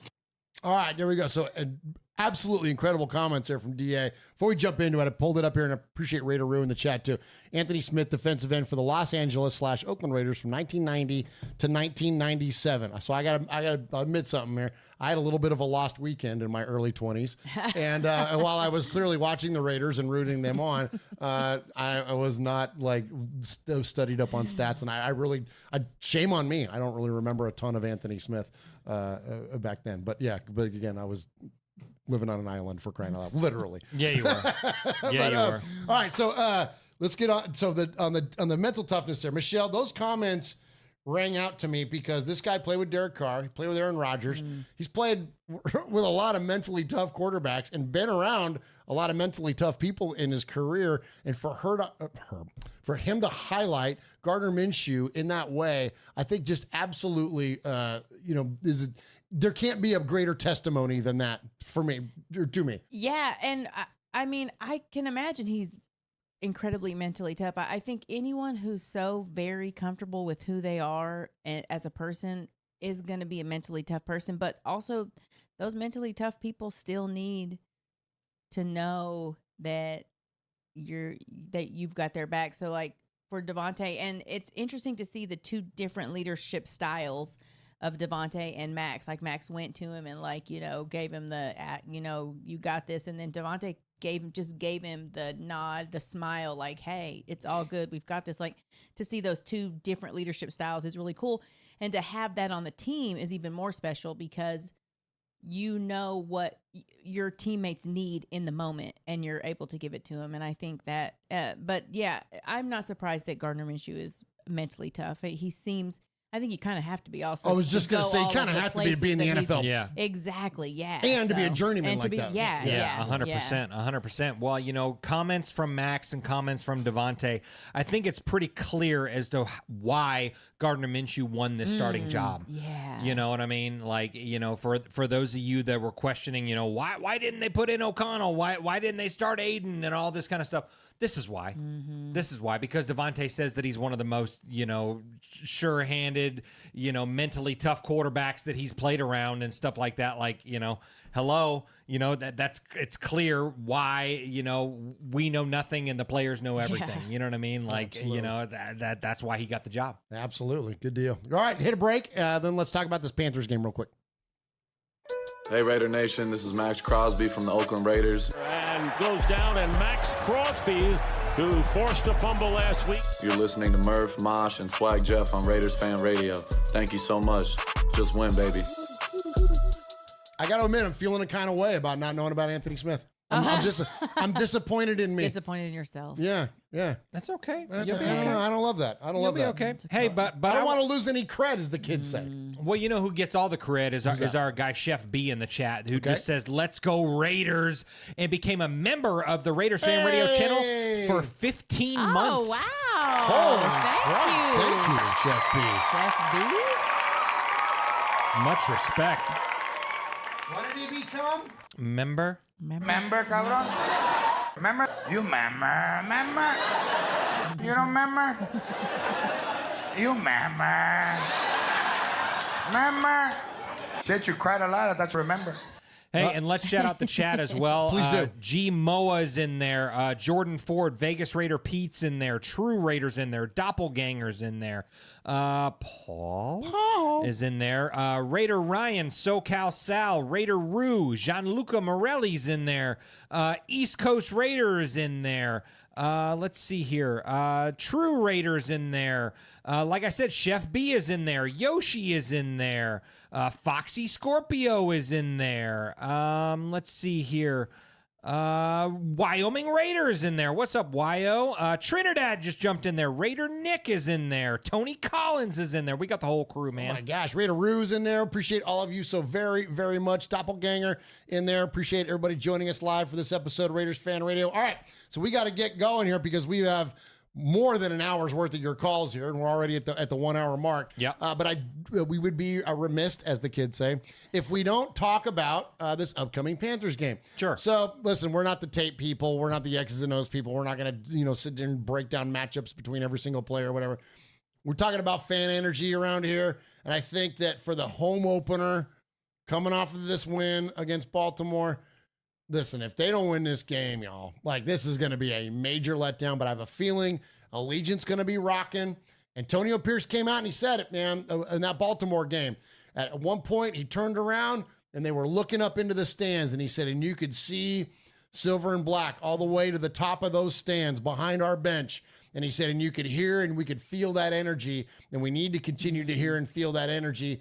I don't know how well the Carolina Panthers travel. I'm assuming not well, and especially lately. Yeah, right. Especially lately. So this should be a very favorable home crowd for the Raiders. And Jeff, this is one of those games that the W's are W's. At the end of the day, what ends up in the left column is more important than what ends up in the right column. But I do feel like the expectation from us as fans is that this should be a dominant performance. And if it's not, I don't want to say it will be a letdown because, again, wins are wins. But if this is like something the Raiders got to come back from and eke out at the end of the game by a Daniel Carlson field goal, I'm thinking that that's probably an opportunity missed, considering that, Carolina's obviously they're plugging in a new quarterback. Their offense hasn't been very productive. They are gouged in the run game. Bet the over on yards for Zamir White. So I bet this week. If over was 45 yards. Bet the over on that. Like, you know what I'm saying? Like, there are so many glaring weaknesses in this football team that I think that if this is not at a minimum a dual-digit victory, not let down, but maybe we could have been better on the day. Sure, yeah, 100%. Well, you look at position by position. Defensive line on the Raiders side of the ball is clearly better than the offensive line of the Panthers. You look at our linebackers versus running backs and tight ends. Raiders have the advantage there as well. You look at, secondary versus their receivers. Another one. The same. You look at position by position. Hey, how's Ja'Cory Bennett doing? What did I say? Come on, man. See? I told you that's why we didn't sign a veteran cornerback, because the guy's a baller, man. He's doing his thing, man. He's bounced back in year 2 in a major, major way. Much respect to Jack Bennett. But you look at all these and on our offensive side of the ball, you look at our wide receiver. Dude, their secondary is sus at best. On the Carolina side of the ball. So, you expect Devontae to eat again. Expect Brock Bowers to freaking score his first touchdown in the NFL. Yeah. Bet that anytime touchdown. There you go, 100%, right? Yeah, I think this could not be the more perfect opponent and game for them to take what they learned from the Chargers game, take what they learned from the Ravens game, and fine tune it in this game. Because I don't want to say it's a easy win. No game is easy in the NFL. I get that, but it is the perfect game for them to really put all the pieces together and have a dominant performance where my ass isn't just on the edge of the sofa sweating bullets hoping that Daniel Carlson can put one through it. You know, like, I think this is the perfect game for them to dominate, and we all need to see it at home too. That's huge. Yeah, and I don't want to speak in hypotheticals, you know, but let's just consider scenarios here, okay? We blow out the Panthers. It's probably the expectation from all of us at this point. Mm-hmm. The Panthers blow us out, that ain't never going to happen. Squeak a win over the Panthers, or the Panthers squeak a win over us, okay? Those two things right there, you're talking a world apart. Like, this could be, like we said earlier, you felt like this could be like, we've had these games before where we've been riding high off of success, and then for whatever reason, the shit just falls apart the next week, okay? Yep. And it's typically on the road, so I'm hoping that it's not going to happen, you know, here at Allegiant. But like, where do we go? Okay, let me say it like this: do we immediately revert back to where we were last week that fast? Like, does it completely deflate the friggin' Baltimore win? As significant and as great as that was, does it automatically just go, yep, well, now for the rest of the season, we don't know what we're going to get week in, week out?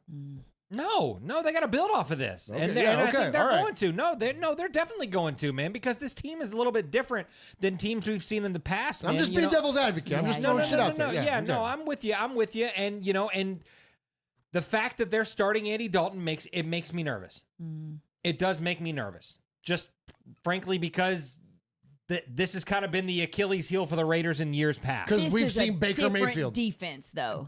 And that's kind of what I'm getting at, is that this is just it's different. Yeah, I just think this is a different team. There's different leadership. I think this is just a different. I don't think you can go. What is Andy Dalton's 4-0 against the Raiders? It's 4-0 against the Raiders. Yeah. I think that's irrelevant to what this defense is going to do to him. Okay.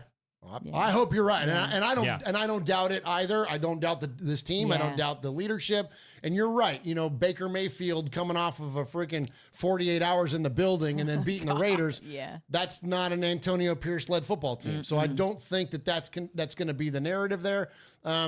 This is not Tyson Badgett, right? Like, this is not those types of things. Is it where we've seen this is a different regime, and this is a different energy around this football team, and I'm going to trust it. I'm going to trust it based on what they've showed us this last week, and that we're not going to have a letdown against Carolina, and it's not even going to be. I don't think it should be close. This should be this will be 10 plus. I think points. so. I think so too. I think so too. I think so.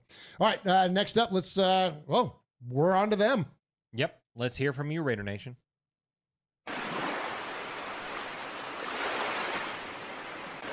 Fading, looking. He's under the gun. He's caught. He's thrown. It is.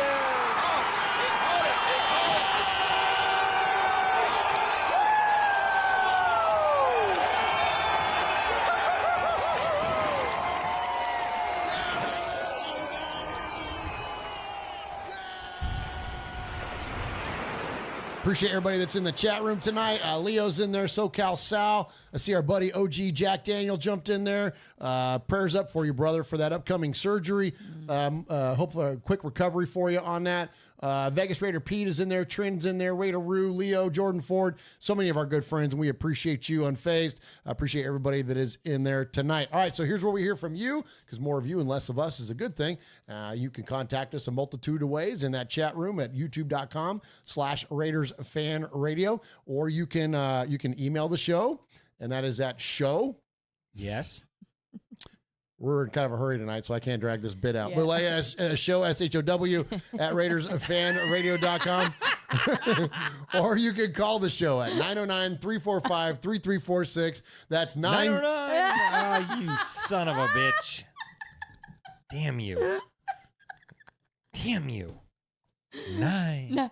Nice. 909-345-3346. If we play your voicemail 3 or more times on the air, you could become the next made man or made maiden. Or if we read your email an indefinite amount of times, you can become a made man or made maiden that way. And Michelle has the honor of reading your amazing emails. And Michelle, who do we have tonight? So we have Lonnie Thumbs first. What's up, and Lonnie? I don't think we've had an email from him. So he shouts out the chat, us, Al Davis, Mark Davis, AP, PG, Devontae, Mad Max, shouts everybody out. He said, lots of fake pirates jumped ship last week. Silly suckers. Just win, baby. Lonnie Thumbs. Nice, Lonnie Nice, Thumbs. Lonnie. Thank you, Lonnie. Right. I'm looking for the applause button, and it's right there.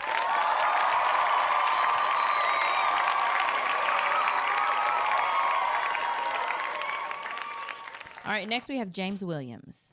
He says, welcome to Victory Week. We're all marked safe from having to listen to the national media unnecessarily shit on the Raiders. That number 13 pick is paying off. Devontae belongs in Vegas. Remember, fans, this is a process. The Raiders will have L's en route to the top. Be patient. There will never be another 72 Dolphins. James Williams. James Williams, thank you. We're going to hold the applause to the end. Yeah. I'll give you applause, though. Yeah.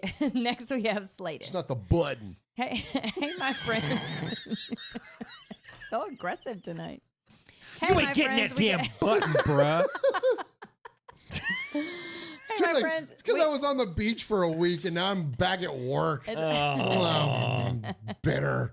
Thank you, Ray. Yeah, you're bitter, too. You have every right to be bitter. Thankfully, we didn't We all lose. belong on the That'd have beach. been- man, this had been a disaster. Yeah. Jeff and I would have been fist fighting. Oh, we would have been fighting. Yeah. Because we're already close. Shut up, close. Jeff. Okay. Okay.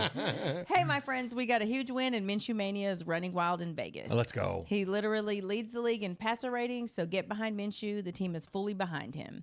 Now on to the Panthers. Let's pray that we don't have a letdown game with Andy Dalton being named the starter. He has a perfect record against us, and we can't have them ruin our home opener like we did the Ravens last week. Anyway, go Raiders. That was Slatus. Hey, Slatus. All right, next we have, this is the Vegas Raider Pete. So he says, enjoy Las Vegas if you're coming this weekend. I guess if you're going to the home opener, the temps are in the mid-90s. He's given us a little bit of the weather, which is much nicer than August. I think he had a little dust up on the X, so y'all go give him some love on the X if you're out there. He said, let's have some fun with it. And there are, no, that's something else. The defamed and sullied Vegas Raiders, Pete. So X did him dirty, I believe. Nice, Vegas, Pete. Thank you, Vegas Raider Pete. Appreciate you. Appreciate all the support, man. Yeah. All right, next we have the Mangus brothers. Mangai. First we have Daniel, and he said, damn, it feels good to be a Raider. 10-point underdogs. I have 2 words for the doubters. Suck it. He also said that he hated that we picked Brock Bowers at 13 and was livid, but now he wants to apologize because he's really excited own your we have mistakes Brock. Yeah, there, that's man. right. Absolutely. He also wanted Telesco slapped for not taking a guard, and he's also apologizing for that. So, on to the Panthers. He thinks we're going to beat them so bad that Andy Dalton is going to announce his retirement. So, he says, stay safe, crew. Daniel Mangus. Thank you, Daniel Mangus. Next, we have his brother, Matthew. Oh, hi, Matthew.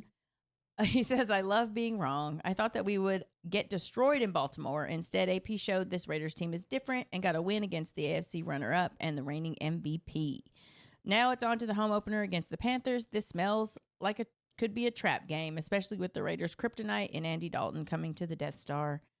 Hopefully that code gets cracked. This game is our home opener. I expect the fans to show up and make noise. As the coach said, wear black. I hope that this is a game that we dominate for 60 minutes and leave no doubt. Yours truly, Matthew Mangus, proud made man, 3-time Gemini Man winner. Nice. Well done, boys. Then we have Paul. Paul. Evening, everybody. I hope you're all well after Sunday. If you're not, I'll be amazed. A special mention for Susan. I hope your shift pattern is better for you this week and your colleagues left you alone. I have to admit, I was pessimistic going into Sunday. The Chargers game let some air out of the party balloon, and the Ravens are a good, well-coached team. You'd think that after all this time, I'd have learned to be an optimist, optimistic as possible because you just don't know what's going to happen in the NFL. The only constant thing being referees helping the Queefs win. Sunday was almost a carbon copy of the previous week, only this time we didn't let the game get away from us. Very little happened in the first half. Getsy's system seemed confusing with too many gadget plays. The second half started as if things were going off the rails with Henry finding his rhythm, but we hung in there and showed great cojones late on. In fact, we didn't just show our cojones. Our cojones were coconut-sized, fellas, and worked like Phillip Rivers during mating season. Max Crosby and Christian Wilkins were superb throughout, but Robert Spillane was like a man possessed. What a performance. Give that man a contract now. Why wait? I want to mention Jacorian Bennett and his 2 pass breakups and Jack Jones on the final series with a crucial stop as well. Devontae Adams is like something straight out of a Marvel or DC comic, and whisper this Raider Nation, we might just have succeeded with a first-round draft pick in Brock Bowers. And just like that, the Ravens were nevermore. The relief at the end was wonderful, like a sneeze, only better. There really is nothing like a Raiders win. I'm fairly certain I didn't breathe during the fourth quarter. Now I know we have to go one game at a time, but I can't help looking at the next 4 games and wonder if we can settle the O-line down and oil the gears of our running backs. We could be staring at a 5-1 in the near future. I know. You're all telling me to cool my jets and not get carried away. Cool your jets, Paul. And I agree 100%, but I'm not wrong, am I? No. A simple equation for you with all our home games and make the Allegiant a fortress. That's 8 wins right there. Just saying. Sunday was such a big win for us. Another defeat and going 0-2 would have had us facing the Panthers in what would have been a very nervous game, and we'd have had John Bon Jovi on speed dial. Now we can relax a little. Certainly don't take it for granted, but we can hopefully show more composure from the start, and perhaps even Luke Getsy can feel a little more confident in trying out our weapons on offense early on as well. Enjoy the rest of the week, everybody, and let's shit on the Panthers straight from kickoff. Here's to 2-1. Stay safe, RFR family. Love you, Raider Nation. His Lordship, the Royal Scribe, Paul Edgerton, Shropshire, Mississippi, Pauly Award winner 2019-2022, Foggy Glasses Award winner 2020, Made Man of the Year 2024, BRT Sizzler scorekeeper, proud main man, five times 3 plus 4, winner of the Raiders Fan Radio BRT Sizzler Award. That boy, Paul. Nice. And give it up for all the emailers. Great stuff. Yeah.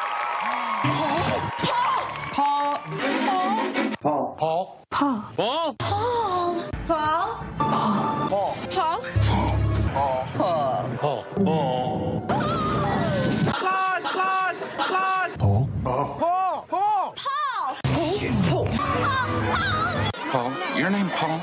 Hello? Paul. Hello? Paul. My name was Paul. Who? Paul. Paul, yes, Paul. Paul's not here. Hey, Paul. Paul. Hi. I'm Paul. Darn right you are, and always amazing with the emails, Paul, and appreciate all of those of you that emailed us tonight. We appreciate you all very, very much. All right, so we've got a bucket of freaking Sea of Fans voicemails to get into. So Paul mentioned the issue with Susan getting her shift covered when we had our very first wrong number call. Yes. And voicemail left here last week. And so here's Susan calling the show. This is our Susan. Oh, our Susan. Yeah, calling to kind of check in here. Oh, okay, good. Okay. This is Susan Lindley from Lakeport, California, and I have to say Raider Nation was wrong. We were shocked when Bowers was drafted. We were wrong. Tom was right. We have to give it to him. Love the game. Love the fight. Go Raiders. This is Susan again. I'm sorry to call back. I just wanted to say that was not my coworker last week. I asked around. I do work in a hospital. I do work the night shift, but we have no Danae where we work. So it wasn't me. And also, I just wanted to say I've been watching all the post-game stuff about the Raiders. It's not that the Raiders did good. What's wrong with the Ravens? Can you believe that shit? Thank you. Bye. There you go, Susan. Come on, Susan. Love it. Incredible. Absolutely incredible there, Susan. Well, I'm glad to know that it wasn't Susan's shift to get covered. So now I've got to do a little investigative reporting, and we've got to figure out what happened last week. That's even there. crazier. I'm right. Yeah. But good stuff there from Susan, and yeah, appreciate it. And I love it, man. She makes some great points there, and always has a great concise phone calls. So thank you so very, very much for that. All right, next up, let's get to our buddy. Talk about OG of the OGs around here. Made of the made. Let's check in with Wyoming Raider. Murf, Swaggy, the Michelle. Wyoming. Oh, hey, by the way, I forgot to send out a disclaimer before we get into more of these, before we get going. I didn't have time to edit any of these. So earmuffs, as the kids say. If you've literally got kids in the car, you may want to advise them that there's going to be some language that normally we edit or censor some of these calls and the language. That ain't happening tonight, man. So you're going to get an earful of a lot of 4-letter words. And those kids are going to learn something new. That's right. None of those going to give them an edge. None of those 4-letter words are ESPN. You know what I mean? Like you're going to get it. And so anyway, so just be forewarned. There you go. You're going to get some salty language. Here it comes. Yes. And I don't know if it's even from Wyo. I just know that it's in here. Probably. Just getting off work. I figured I'd call in right quick after the game. It was an ugly win, but I'll take it, you know. When we're running that 12-man, we seem like we're doing all right. You know, I'll gotta admit, I was a little hesitant about a second big stud tight end, but that part's looking good. But as a big guy, that offensive line, man, them boys need to learn to plant 10 toes in the ground and get after it. They're getting pushed back too much. Hopefully with that big kid, that JPJ, hopefully he gets back pretty quick, and that'll shore some of that up a little bit. But hey, it's an East Coast game, early game. You know, we lose them 90% of the time. So, and an 8.5 point underdog, crying out loud. So that's good. I'll take the dub when we can. You know, but you know the most important part of that whole game though, honestly, was the leadership you saw on the side. Come on. You know, the level of support that you got from Max when Minshew threw that interception, from AP when Getsy's clearly not getting it done. That kind of support's what changes cultures. You know what I mean? Like Minshew knew he threw that interception. You know, ain't nobody need to come over and yell at you. You know, we all need to have that kind of support in our lives. You know what I'm saying? Come on. Like the old lady yelling at you because you cheated or not. Look, I know I cheated on you for crying out loud. You don't need to scream and holler at me. I need to send her that link so she knows what support looks like. Shit. And how the hell was I supposed to know it's her dad? Anyway, I'm going to send her that link and see if she'll take it back. All right. Anyway, go Raiders. Oh, man. You're out of control, brother. All right. What do we called back? Oh, nice. Hey, I just seen the news. Real quick, me again. Andy Dalton wears his boxers backwards. We're fine. That's it. Andy Dalton wears his boxers backwards. Oh, my gosh. All right, good stuff there. All right, next up, we've got a new caller to the show. Oh, nice. Yeah, but we didn't catch a name, though. Okay. So this is caller in the 406. Where is 406, Jeff? I'll tell you as soon as the call's over. You already looked it up earlier. I thought you had this off the top of your head. Oh, Montana. That's my guy. FR. Been watching your show for a long time. I never comment or anything like that, but I feel like I do now.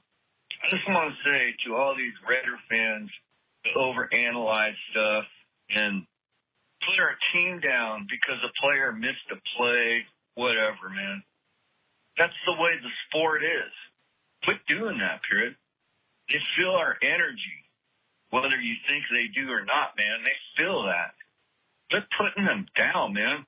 So what? You missed a block here and there. You missed a tackle here and there. But what I love about this team right now is Antonio Pierce. He understands that. He's the perfect coach for us. Perfect. Let's take advantage of that, man. We're not going to win every game unless you're Kansas City getting help from the refs for the last, since Mahomes has been there. That's all they want, man. That's all the NFL wants is a fancy quarterback, receiver, and a good coach. It makes them money, period. But we're different. We're ready to kick some fucking ass. Hey, there it is. There it is. Antonio Pierce is the perfect coach for that. Perfect. We'll see what happens. I might be wrong, but I don't think I am. Go Raiders, baby. Hey, caller to 406. Nice job, there you dude. go. Call us back 2 more times, and you can become the next made man here at Raiders Fan Radio. That's Appreciate right. you, my man. All right, next up, let's get to our buddy Daniel from Billings. We only need one more call from Daniel after this one to become the next made man, so let's check in with Daniel. Hey, Murf, it's Raider Daniel from Billings, Montana. I'm just so excited. I had faith in the Raiders pulling off this upset, and we did it. We fought hard the whole game, and Minshew had one bad pass, and then Crosby went there and encouraged him, and he bounced back through some really good passes to Bowers and Devontae Adams. We got to get the ball to our playmakers. We did that in the second half. Offensive line still needs to improve. Didn't look too good in the first half, but it looked a lot better in the second half. Can't be letting our quarterback get sacked 4 times a week. But now we got the weak Panthers coming up. We can't overlook them, but we just got to make our necessary corrections and go kick some butt. Max Crosby had a great game, showing that he's a top 5 player in this league. We had to get to 1-1. I originally thought before the season we're going to beat the Chargers, lose to the Ravens, but we found a way to win one of those 2 tough games, and we did it. So I'm really happy with the Raiders, and look forward to seeing their home opener against the Panthers. I'll be watching on TV on the NFL ticket. But we've got some winnable games upcoming with the Panthers, Browns, Broncos, and Steelers. We easily can win all 4 of those games if we play Raider football. And just get the ball to our playmakers, play tight defense. I'm feeling really confident. I'm feeling really excited. So Raider Nation got too low after a loss last week. Now we're getting real high up a victory. But long season, you just got to continue to get better, make plays. I just really like Brock Bowers. What a great draft pick that was. Finally get another weapon other than just Adams. So that was great to see. I'm hoping maybe in the future we can use Michael Mayer a little more. Just so that 2 tight end damage. But yeah, go Raiders. We got this victory. Let's enjoy it. Let's go kick the crap out of Carolina next week. Come on. All right, go Raiders. Let's go. Oh, good job, Daniel. Great job, Daniel. I love him talking about getting Michael Mayer in the mix and stuff like that. This game, I'm looking for Trey Tucker. We haven't seen Trey break out yet. Trey. And I'm telling you, this we did in the preseason. We did in the preseason, and I'm telling you, this secondary of the Panthers is sus at best, like I said. And I think we might take a bomb to Trey. Okay. Look for it. I like it. All right. So is that, let's go around the horn here. So is that your breakout player of the next game? Is that, if you have a bold prediction style? Yeah. Like if you had to pick somebody that, I mean, because it's easy to go like, well, Brock Bowers, Devontae Adams. Like bold prediction style. Is that the guy you would say? Trey Tucker, 70 yards and a touchdown. Jeff, put your name on it. Yep. Michelle? Oh, Jack Jones, an interception. Come on. Yeah, Let's I go. need to see that. I want to see that. Let's I go. think Okay. that this is the perfect game for that to happen. I see your Jack Jones, and I raise you a Jacorian Bennett. Okay. I see what I think. We're going to see Jack Bennett's first pick. Yeah. Yep. Okay. Yeah. I'll take Love any it. of those things. Love it. Yeah. Absolutely. Over under a sack for Max Crosby? Over, Easy. bro. Think a couple? I think he's going to eat. And I think Christian Wilkins gets nuts too. Bro. You know what I mean? Holy cow. This is that. Hold on, let me adjust myself.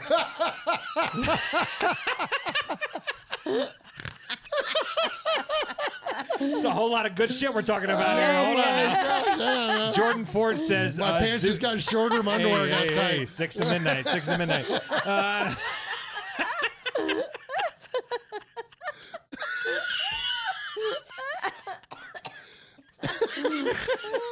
Jordan Ford says Zeus for 115 yards and 2 rushing touchdowns. Oh, nice. That's good. Kenny Clark says Jack pick 6. A pick 6. There you go. There you go. There you go. Paul says Jacorian Bennett and Jack Jones both get an interception. There we go. Come on. Wyoming Raiders says 3 sacks for Max.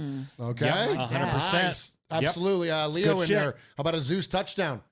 Need to see it. We need to see that. We need to see, especially it. short yardage, man. Come on, yeah, dude. 3rd and 1. Let's. Yeah. Got I'm surprised. You know what? I'll say this too. I'm proud of Alexander Madison. Madison's like our red zone guy. And that was the knock against him. Is that he was awful. What they say, he was like the worst in the league and like getting stuffed. Dude, he was like 0 for 7 for like negative 13 yards and carries in the red zone. Yeah. No, absolutely. He's killing it. He's killing it. Yeah. Absolutely. Good for him. All right, next up, let's check in with our buddy down in Mexico City. He is Ernesto. Hey, guys. Your official correspondent for Raiders Fan Radio in Mexico City. I'm going to be quick. I hope this call would sound better than the last one. I went to the game with the Mexican Raider Nation. It was crazy. Just to think, because I know you're going to break down the whole game. Great W. First thing, aliens call.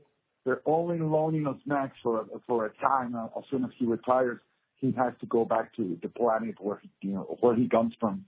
It's unbelievable what he can do.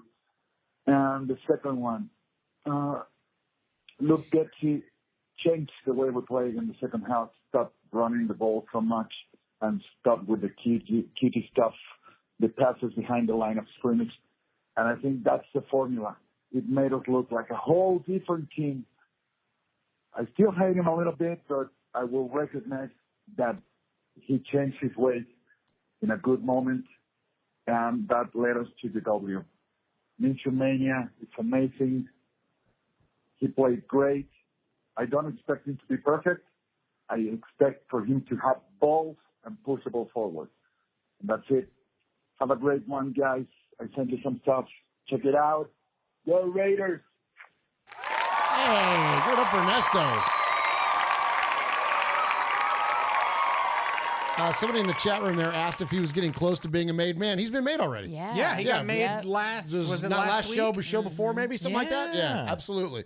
So he's definitely on the list there. Appreciate Raider 27 Alan Bell asked that. Appreciate that very, very much. And so we got new members coming in, man. We got another a new member. Who is that? The newest? Well, Raider 27. Raider 27 is our newest member. So that's that's two our new members buddy tonight. Alan Bell. Yeah, 2 new members tonight, and he's got the cool emojis. And so some people asking in there how you get those cool emojis for the show. That's you just become a member. It costs you $5 a month, and you get your name in the cool green color there, and then you get to put in all the fun emojis. And 100% of the money goes to the One Nation Foundation. So it's all for charity. I can still also, if you send a show at Raiders Fan Radio your address, I'll make you one of these prints. They're lino cut prints, and you got to send your address though, and I'll send you one. Oh, awesome, Michelle! Thank you. See, you get perks around here. Yeah. Come on, man. Absolutely, you get perks of being a member. All right, so next up, let's check in with. Let's say we went from Mexico City to we're going to the Canary Islands. Oh, right. Well, you know what's in the Canary Islands. I only know one thing that's there. Yeah, so the only thing that's important. So I'll just say this: if you got candles, I'll light them. If you got lights, turn them down, turn them low, or turn them off. Either one, it's up to you. If you got pants, they're probably gone already because everybody knows what we're talking about. Drop them. Oh, they drop. They do that on their own. In fact, you have pants; they'll just do what they're supposed to do. Have you ever seen Bruce Almighty when he gets undressed? That's how we all are before a Rico call. Yeah.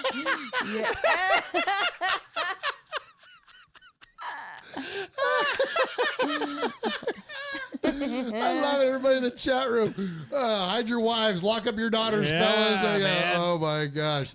Yeah, here we go. So this is, I give you the dulcet tones. But not only, listen, we give him a hard time because he's got a great voice. Yeah. But, man, he has got an amazing. Such amazing takes. Such amazing takes. He is the Italian-born, but he will tell you he is Raider-born Rico. Hey, guys, the Rico here. Before the beginning of the season, I told you, keep the faith, man. Well, I've been keeping my faith every year, but I'm tired to lose. Well, that's the point of keeping faith. It is for strong people, not weak. It is for big hearts, not for shaky hands. You lose, you keep faith. You fold, you keep faith. That's how it works. And trust is at the base. You cannot succeed without trust. And that's why we won. See, I was watching the game, I was nervous, I was angry. Then I took a break and I came back to Patricia and I said, we got this one, we're gonna win it. Now, we didn't win because I say so. That was before Matty's on touchdown. The music but because kills me. We trust in each other. See what Crosby was saying to Minshew? We got your back. We got this. That was the beginning of the winning momentum because they have faith in each other. They have faith in what they've been studying, training. Trust, man. And for me, it was so sad to see after the first game, people were ready to throw the towel already. Cast the stones again. AP is useless. AP is gutless. What? The guy scored 63 points against the Chargers, and you're ready to throw him under the bus after the opener of the season. Come on. Franchise freaking record. Hey, I'm Goofy George 635. I'm 80 years old fan, and I've never seen nothing like this in all my life. Stop lying, man. Stop lying to yourself. Stop lying to the people. You're probably just a kid, because this is the best I've seen in ages, and it's just the beginning. We passed from being a constant yellow flag team to one of the most disciplined. And if you know something about football, it's hard to be disciplined in this new kind of football. Yeah. Yep. Give the time. It's a great call Don't, out. don't make the same mistake again. Do it all over again. Give the time to build the culture, to build the locker room, to correct the mistakes, to get the right pieces. You will never achieve anything rushing everything. Minshew and Adams, they just start to know in each other. And you're ready to say, let's trade Adams. Let's tank the season. Let's stop hyping this team. Sorry, what did you say? Let's stop hyping this team? Let me put it this way. Would you stop hyping your kids? Hey, Dad, we lost the game today. Yeah, because you suck, son. You and the rest of your team. And you will never get anywhere. And you can't forget pizza tonight. And at the same time, in Domenico's D-line, they're all happy, having fun anyway after a loss. See, this is the point. I will never stop hyping this team, because this what it means being a Raider. It is the commitment you put in it on a daily basis.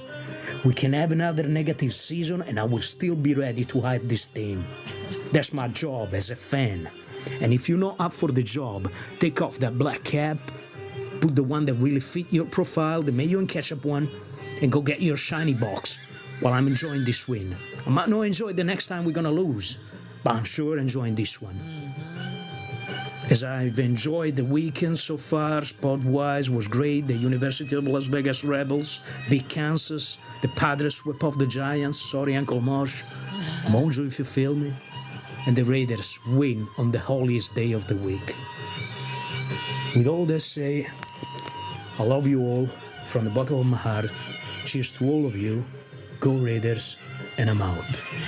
Keep the faith. Unbelievable.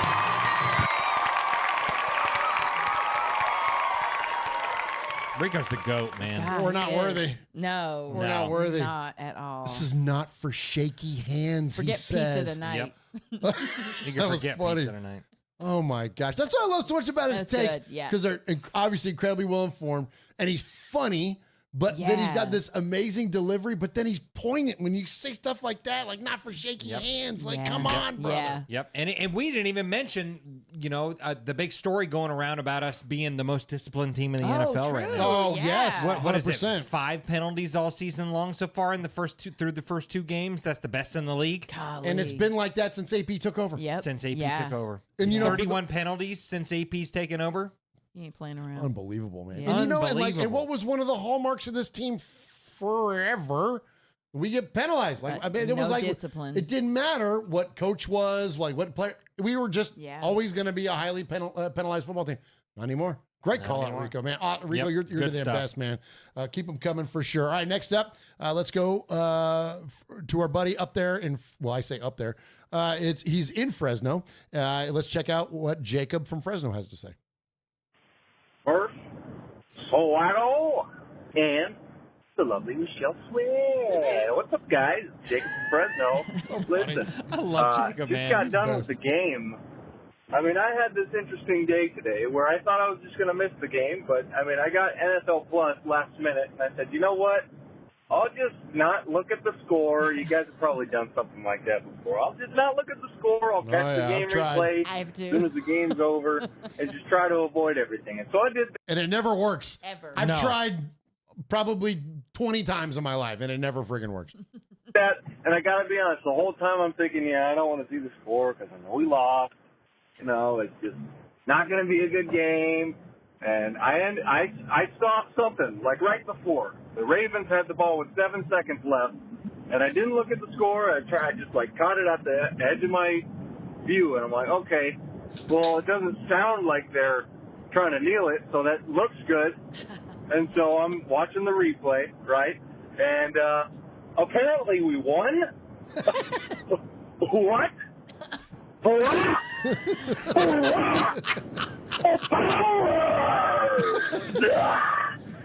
Superpowers! Oh my goodness! This guy!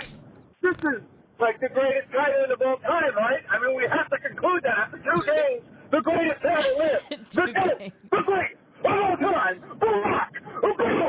This guy is for real. He's pretty good. That guy's pretty good. Devontae Adams, we also know he's very good. This guy, he's very good.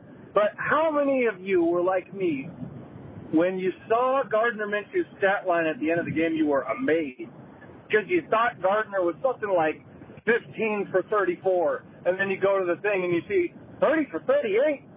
He was that efficient. He was that. His percentage was that good. Like, wow, this whole game was just crazy. It was insane. Should not have won at all. We had no chance, and we just did it. Somehow, we went into Baltimore, we smashed, we conquered, we pillaged just for fun, and we took what we wanted. And we got the W. Let's get fired up, Raider Nation. We got a cakewalk of a game coming up next week. Take it easy. Go Raiders! Attaboy, Jacob. Let's go, Jacob.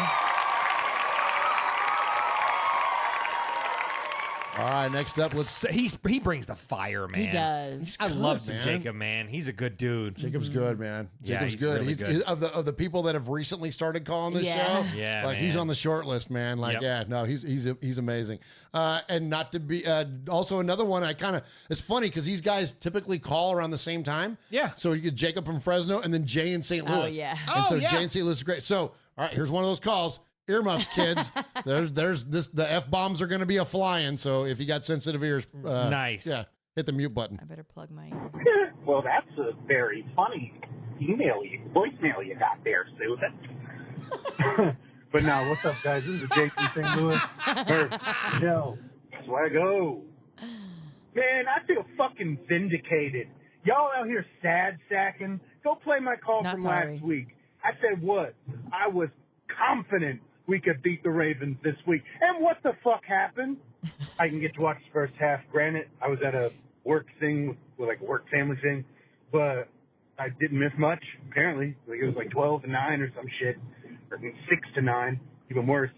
But, no, man, that shit's clicking. It's like, hey, if you get the ball to your best players, you do well. What a concept. But holy shit, what a fucking mind-blowing thing, right? But no, this is why we don't sad sack after one week.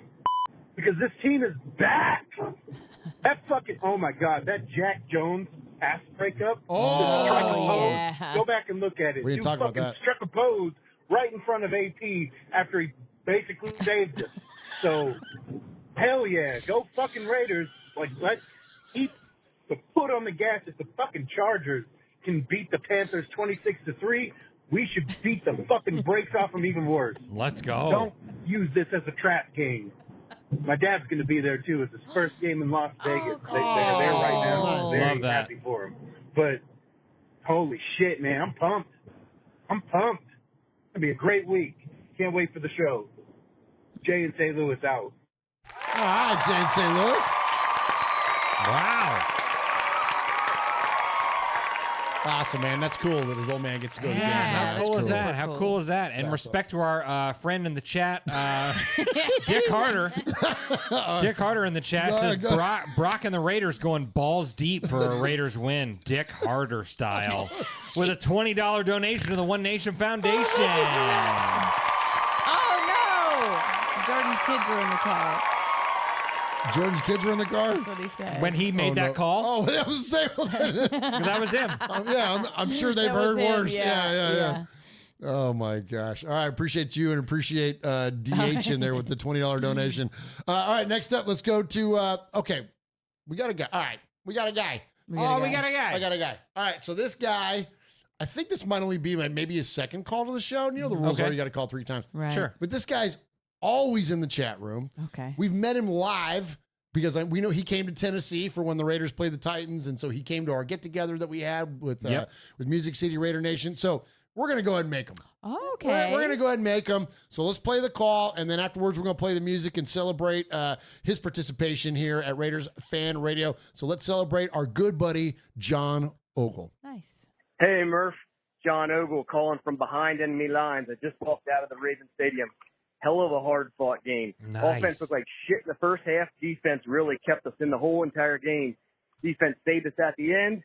One word to sum it all up. Raiders. See you guys on Wednesday.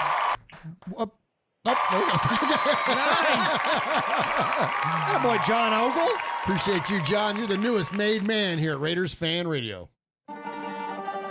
You are a made man. You showed you are part of the family by participation.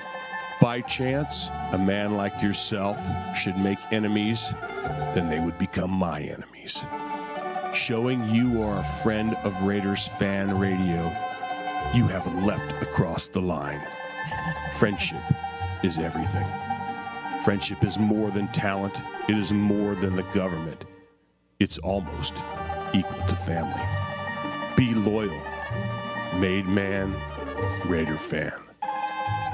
Someday, and that day may never come, I'll call upon you to do a service for me. But until that day, accept this as a gift. And don't ever forget, words can hurt more, but silence can break hearts. All right. Welcome, Congratulations, John Ogle.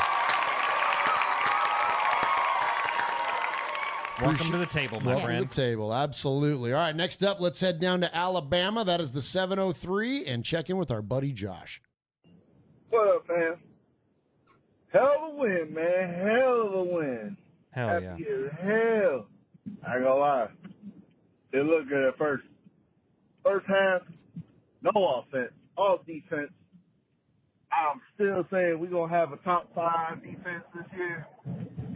Offense got to catch up, man, but I'll be honest.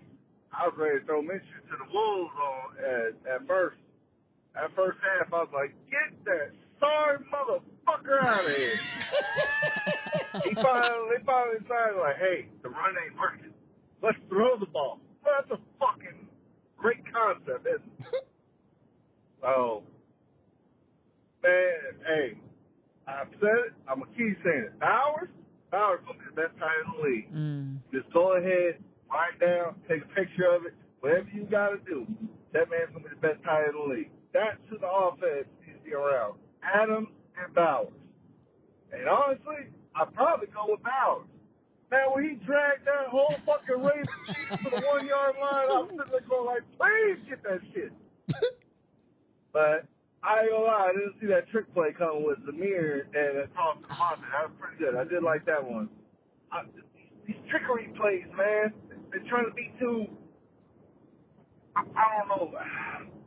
It's like fancy, I guess. I don't fucking know. They're trying to be too fancy.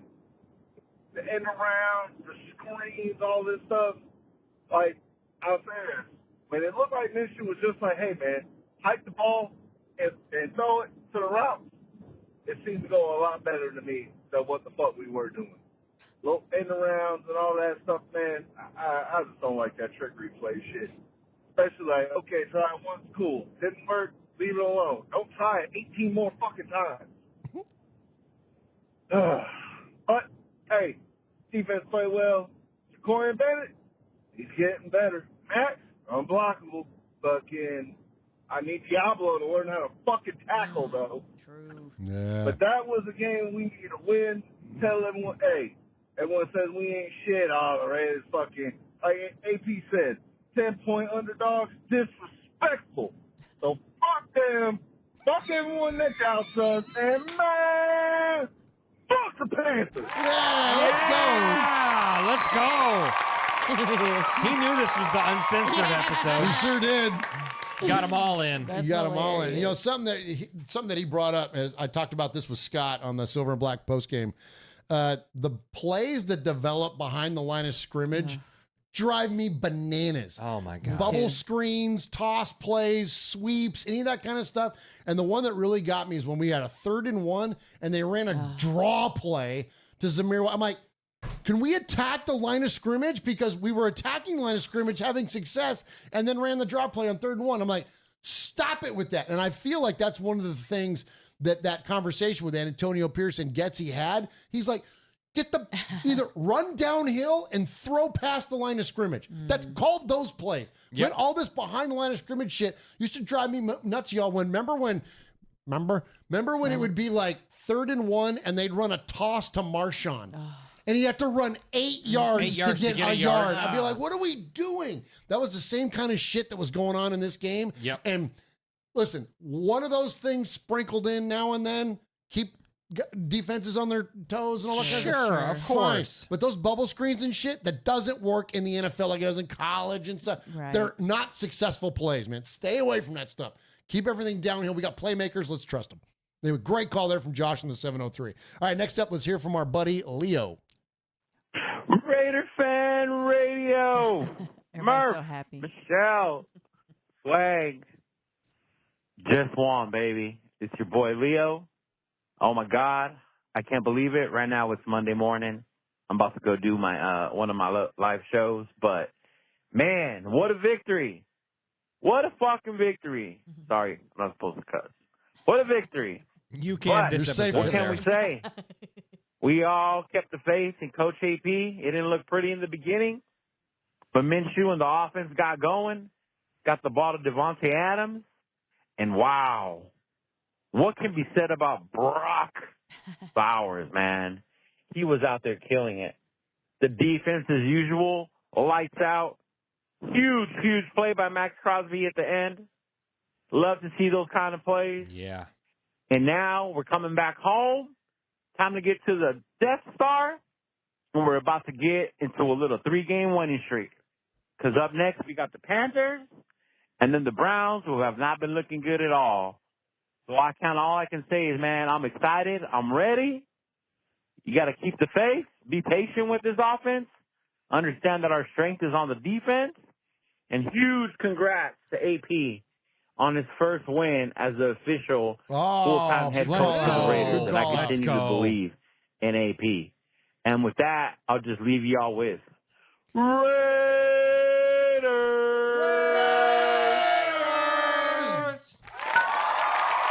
Love it, man. Great call out there on AP's first official win, man. Good stuff there, Leo. All right, next up, let's get to our buddy Storm. Oh, remember Storm? Oh, yeah. Storm was in the trenches last week. That's right. The Raiders had Storm in shambles, as the kids say. They did. Let's check in with Storm and see how he's doing this week. Hey, it's Storm, and I got one thing to fucking say. Fuck Baltimore and go Raiders! Minshew Mania's got here, baby. Fuck Baltimore. 1-1 in the season. Let's do this. Oh, he was fired up. He was fired up. Let's go, dude. Beautiful. That's what I'm talking about, Storm. No longer in the trenches. Yeah. Hopefully, yeah. Let's follow it up now, huh? Yeah. Oh, we'll all be back in the blender. Oh. All right. Next up, let's. So here we go. This is going to be fun. All right. Okay. Okay. You guys ready for this? Yeah, I'm ready. So we have a great contingent of listeners in the UK, right? Yeah. And of course, Paul is like he's the flag bearer of Silver and Black UK for us and all of our amazing Raiders Fan Radio listeners out there. And so there's this new guy. There's a new guy, Paul. There's a new guy, Paul. So we got contact, or I got in touch with this Englishman on the Twitters. So there's a lot of good that comes out of the Twitters. There's a little. And we were talking about some stuff on Twitter and whatever. And he's really funny. And he's like, I think I understand the tone of this show last week, and sent the Jeff, you know thing, right? Yeah. Okay. Well, and so he hit me up on the Twitter, and he was like, how do we get messages in and whatever? I'm like, well, a lot of our overseas folks will record a message like Rico and then mail it in. So here we go. We're going to debut Martin from the UK. Wow. All right. So here we go. New caller to the show. Hi all, from the land of fish and chips and cups of tea. So here we are again. Ahead of week 1, a sense of cautious optimism, quickly dashed by a dismal loss to a Chargers team we should have beaten. Bed duly shit. Week 2 comes a top side smarting from a loss that frankly we're not expected to beat, and for 3 quarters we continue to be our worst enemy under Luke Screen Getsy. However, a final quarter rally sees a welcome turnaround and a memorable win. Suddenly I see people saying, we're playoff hopefuls, it'll be a winning season, wait till all our best players are fully fit. One maniac even tweeted about winning the Super Bowl. Let's pump those brakes a little. We have to be realistic and stop these exhausting swings from despair to ecstasy. The O still needs work so that Gardner has a chance to function at his best, which isn't bad. And the run game defence still needs improvement. Could also argue that the secondary isn't always what it might be. However you slice it, this isn't the worst squad in the world, and the coaching staff are still finding their feet. Let's give them a chance without expecting too much. We've got to support who we have. Otherwise, what are we doing here? Salute Nation and the chat. All the best, Martin. Nice, Martin. What a great call. Isn't that amazing, dude? Oh, that was so good. Jordan Keep those said coming. that he sounds like he's about to explain a bird trying to puff his chest. I was literally listening to him thinking he sounds like he's narrating some sort David of Animal Attenborough. Kingdom kind of thing. Yes. I thought that was too, man. That was awesome. incredible, Martin. Please keep those coming. You know what I love about our Englishmen is that they have such a way to craft words. Like as we've talked about Paul being like the George Carlin of this show. He said, Martin did on that one, exhausting swings from despair to ecstasy. It's like, you couldn't give me 2 hours and a gummy, and I couldn't come up with that. You know what I mean? Like, that's freaking, I mean, that's awesome, man. Please keep those coming, Martin.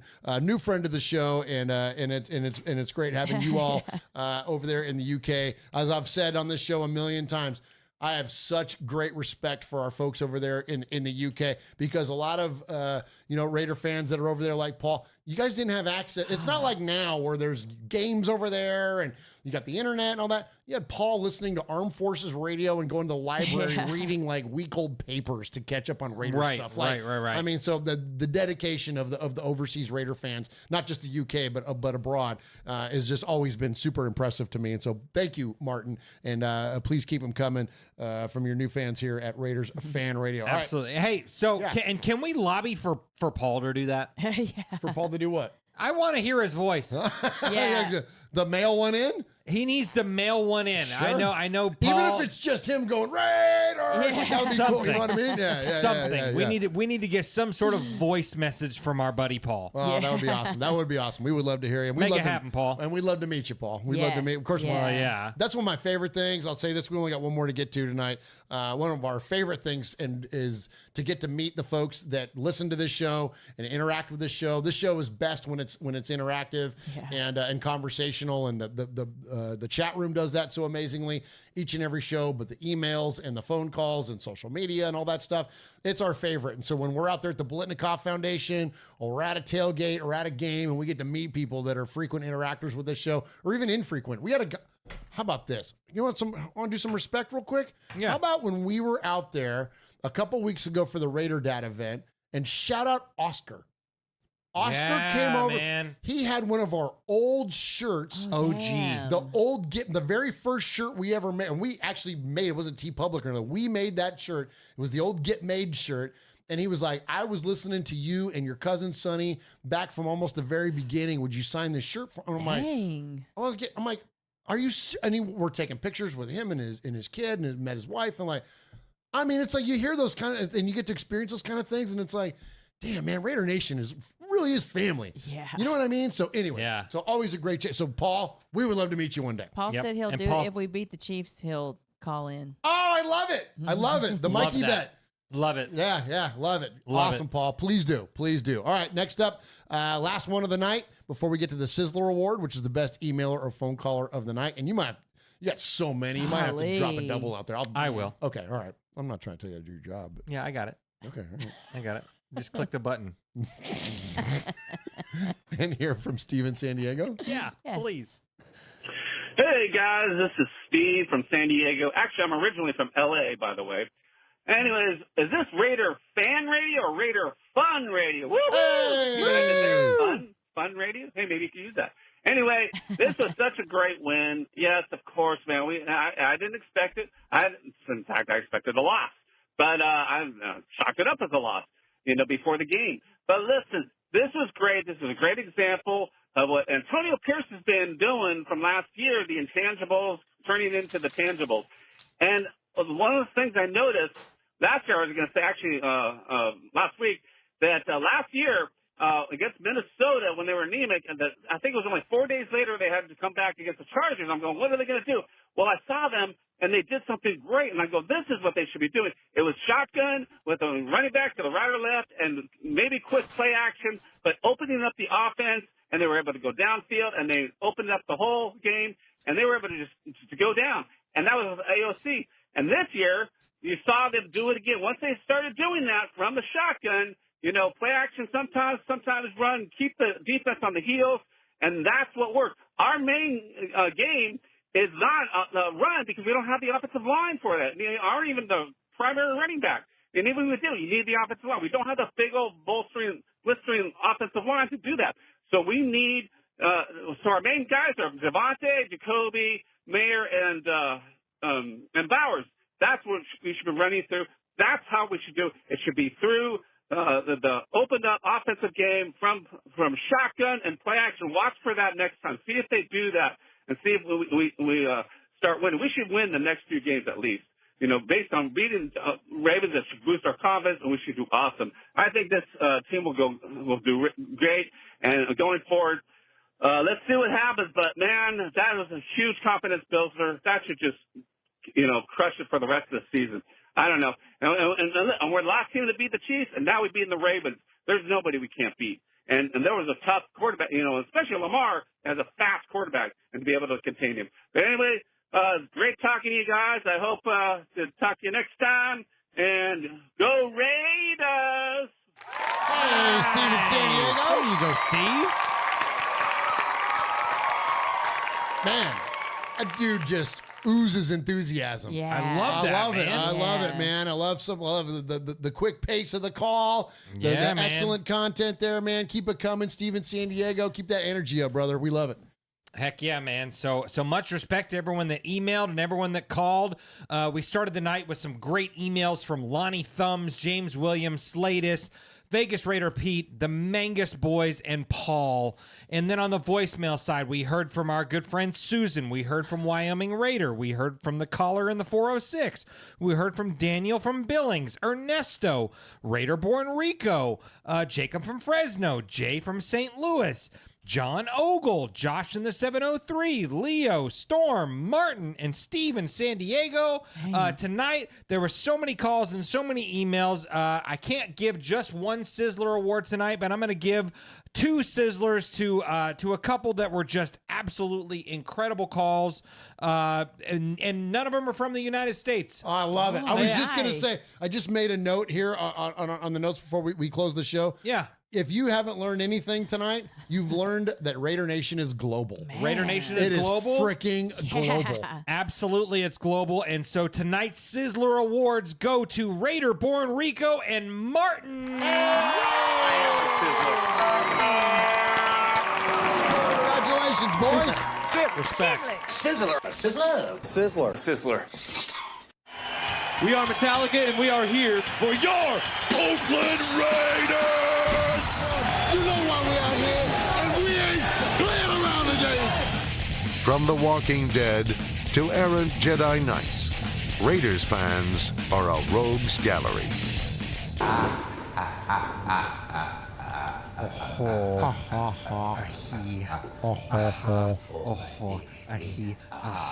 you see that Metallica's coming to Nashville? Yes, Did you see that? like next May. Yeah. Really? Yeah. Heck yeah, how man. fun. Yeah. Oh my gosh, yeah, it's awesome. Good call. You know what else I want to say? I just want to tag one more thing about that, the Raider Nation being global.